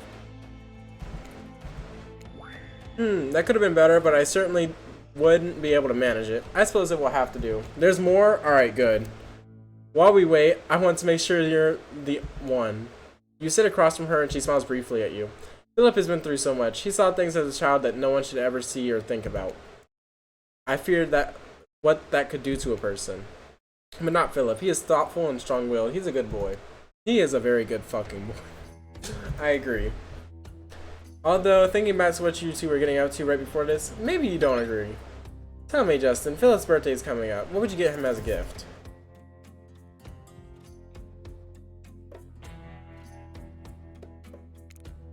Something big and bold, maybe like a statue of a horse. You have no idea why you said that. You immediately regret it.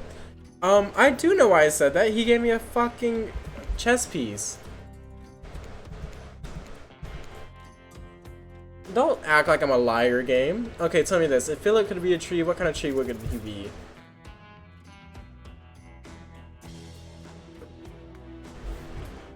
Roti de Tourbillon. I don't know what that is. I'm gonna say cactus. A cactus. A true survivor. Prickly on the outside but warm on the inside. You can't be alone and thrive in the climate like Wraith. Nods content and then she calls out, Philip, we're ready. Give me a couple more minutes. She turns back to you. Well then, how about a game to lighten the mood before a big event? Maybe we can do some constellation trivia. Wow, how convenient. You may have played one of these before. Never mind the fact that we're in a completely different location. It makes no sense that you could do them here. The underground is a completely different area. We had plenty of money to make other minigames, okay? This is Dead by Daylight. We just had some goddamn fun for once in your life. Since one of these games may be familiar to you, who knows? You might get an extra relationship status boost if you're the one to try that you haven't done before. I'll try constellation trivia. And look at us, we're in an educational game too. Grandma Abby sizes you up. Oh!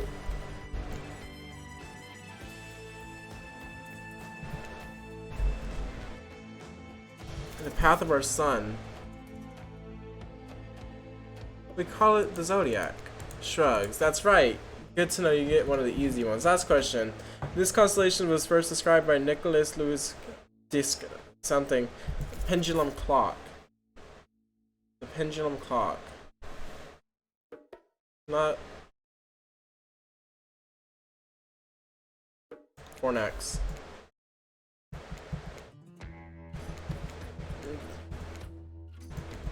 Wow, you didn't do so hot at constellation trivia. Someone has clearly never considered their place in the universe. I'm glad you had a moment to relax. I'm sorry to yell at you earlier. It's been a long game. Wraith re-enters holding the bell. It looks brand new. I think we're ready. Time to drink. Grandma Abby hands out the potions, or drinks you made. First to Wraith, then to herself, then to you. She stops and looks at you. She stares you down intensely with a sweet smile on her face. No matter what you do, you cannot abandon my Philip. Do you understand? He has been abandoned all his life. I regret leaving that bunker. His parents regret leaving our village. But he's here now and he's up to you, of all people. You cannot betray him. Or I'll haunt you from my grave. And my spectral form is not as nice as this one before you right now. Oh, thank you for that advice. Of course, dear. Now where were you two before I arrived? We were about to play a board game, fully clothed, of course. It's okay, she knows. She does? Of course I do. It's a requirement of the ritual. The what? Stands up and walks to the wall of hanging chains and locks. Are you ready? Yes, I'm ready to leave this place. Places wraith and chains, your jaw drops. What is happening? This is what I've been working towards. This is how we consummate our relationship. The cult of the Black Veil would do this ritual to leave and return to the island. One lover would be sacrificed and the other would be sacrificing. So here I am, ready to move on, to be sacrificed. No! No, this is crazy. I don't even know what to do. And that's why Grandma Abby's ghost was summoned to help. Philip's heart must have been removed, lit on fire, and bell rung. Everything you've done has been building to this. In shock, you look up at Wraith's arms and legs. Okay, never mind. It blocked out the fucking boxer briefs for a second. I was like, I'm gonna have to start turning this off. You have to do the ritual. I have to carve out my heart. You don't get an invitation like that every day. It sounds like fun, doesn't it? You've done so well. You've earned it. Wait, so no Wraith babies? Not if I have anything to say about it. There is going to be Wraith babies. You're almost at the finishing line. I'm gonna refuse to do it if it tells me. You don't think I brought you all this way without a plan, did you? What kind of sinister body of salt water do you think I am? I'm sorry I didn't tell you before. I couldn't. It never would have come to me on this journey. Just do it. Oh, god damn it. A disturbingly calm Grandma Abby hands you a jagged dagger. It seems far too dull for this job. We are a killer. Literally. Like, this is just proving my fucking point. The entity is speaking to us in the ocean, and we're about to stab somebody. Those who slay together stay together. Slay! Slay! Grandma Abby, still witty under a very intense and disturbing circumstance. This ritual requires sacrifice on both ends. We both need to be in love with each other. I love you. I've been waiting to give you my heart. Please take it. I'm sorry, Wraith. I love you too. Stifling tears, you accept the dagger from Grandma Abby, and after a moment to compose yourself, plunge it deep into Wraith's chest. He winces and groans as he slices him open. I'm sorry. As he digs the knife in, Wraith reaches out and brushes his thumb across your cheek. Even in this nightmarish situation, your heart races and cheeks flush red. He smiles through the pain. Your hair was covering your face. I wanted to get a better look at you. Awkward. Not as awkward as what you're actually doing, though. Which, to remind you, is plunging a dagger into the chest of your beloved, right after declaring your love for each other in order to remove his heart for a strange ritual that might be complete bullshit. Real Romeo and Juliet vibes. Wraith goes limp as you insert your hand into the gaping hole you made. It's slippery and warm, and you're not a doctor. How are you supposed to? Oh no, there it is. You slipped your hand under his ribcage, and that's definitely a heart. You try not to vomit as you wrap your fingers around it, and take a breath and pull. It slides out surprisingly easy. Grandma Abby snips from one of the arteries and veins and takes the heart from you. Covered in blood and tears, you watch her put her beloved's heart into a stone dish and light it on fire. She takes the bell, looking fresh and shiny and new, and rings it. And there's a blinding flash of light in that instant. You're where you killed Wraith for nothing. And then blackness. Through the blackness, you hear the sounds of the waves slapping. It's calm and still, just like how this journey began. Remember that? It feels like 2 hours and 39 minutes ago. It was about 2 hours and 59 minutes ago, please. I'm streaming this bitch. You realize everything is dark because your eyes are closed. You decide to keep them that way for one more moment. You did it. You fell in love with the killer. You made him fall in love with you. And it consummated your relationship. By agreeing to sacrifice him to a questionable ritual in order to get off this island. Did you do the right thing? Did you play the game correctly? Hello. You open your eyes. You're still here. But you feel a weight has been lifted. You look to your right.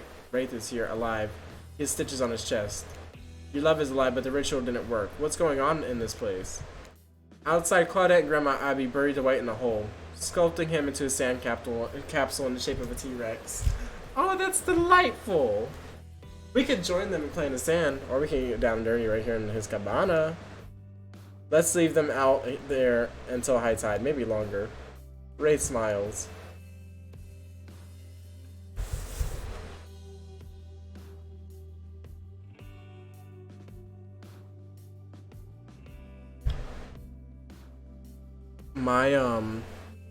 My bell has become unringable from that.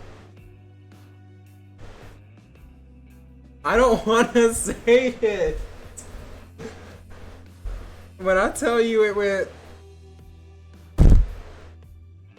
Maybe I should have killed him. Rawr. That's Dinosaur 4, I love you. Hold on, I gotta find that YouTube video. Gosh,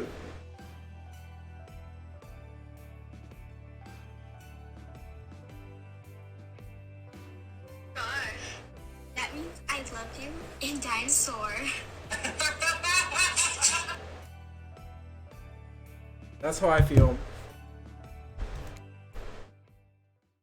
That's it!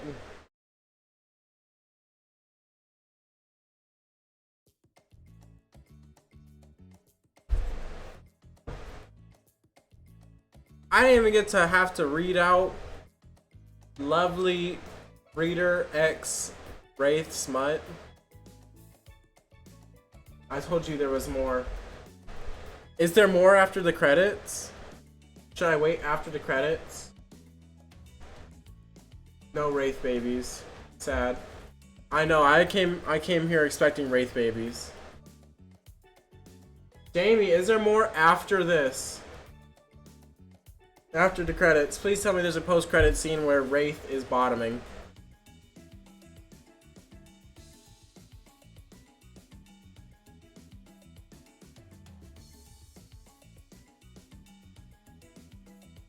But I do not think so. Oh, that's lame. I just want to sit on Wraith's face. You know what I mean? Well, we're gonna let the credits roll regardless. If you just popped by, if you watched through this whole 3-hour mess, if you even thought about watching this, thank you. Because this has been a pain for me to read through Reader X Wraith Smut for the past 3 hours of me trying to get into Wraith's pants. And that's actually about accurate, actually, 3 hours.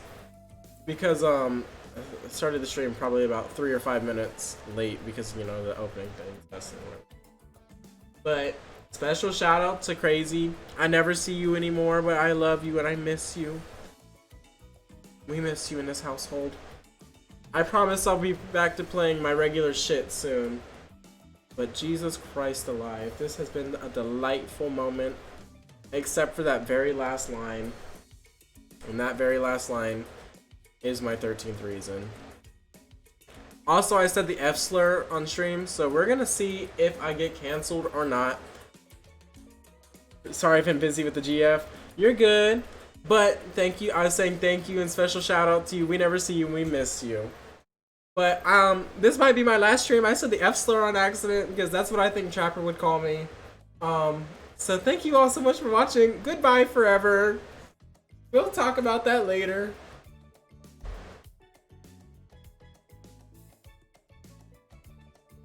But we're gonna finish up with these credits, because people that worked on this game deserve it.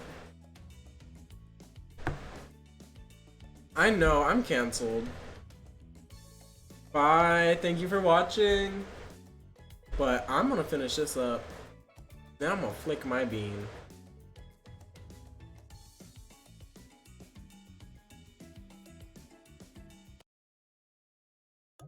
All right. Yeah, that was it.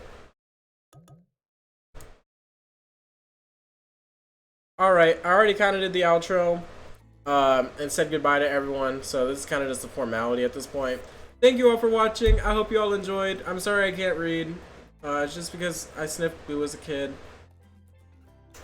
I'll see y'all tomorrow, probably. What's tomorrow? Yeah, I'm streaming tomorrow. Alright, see y'all tomorrow.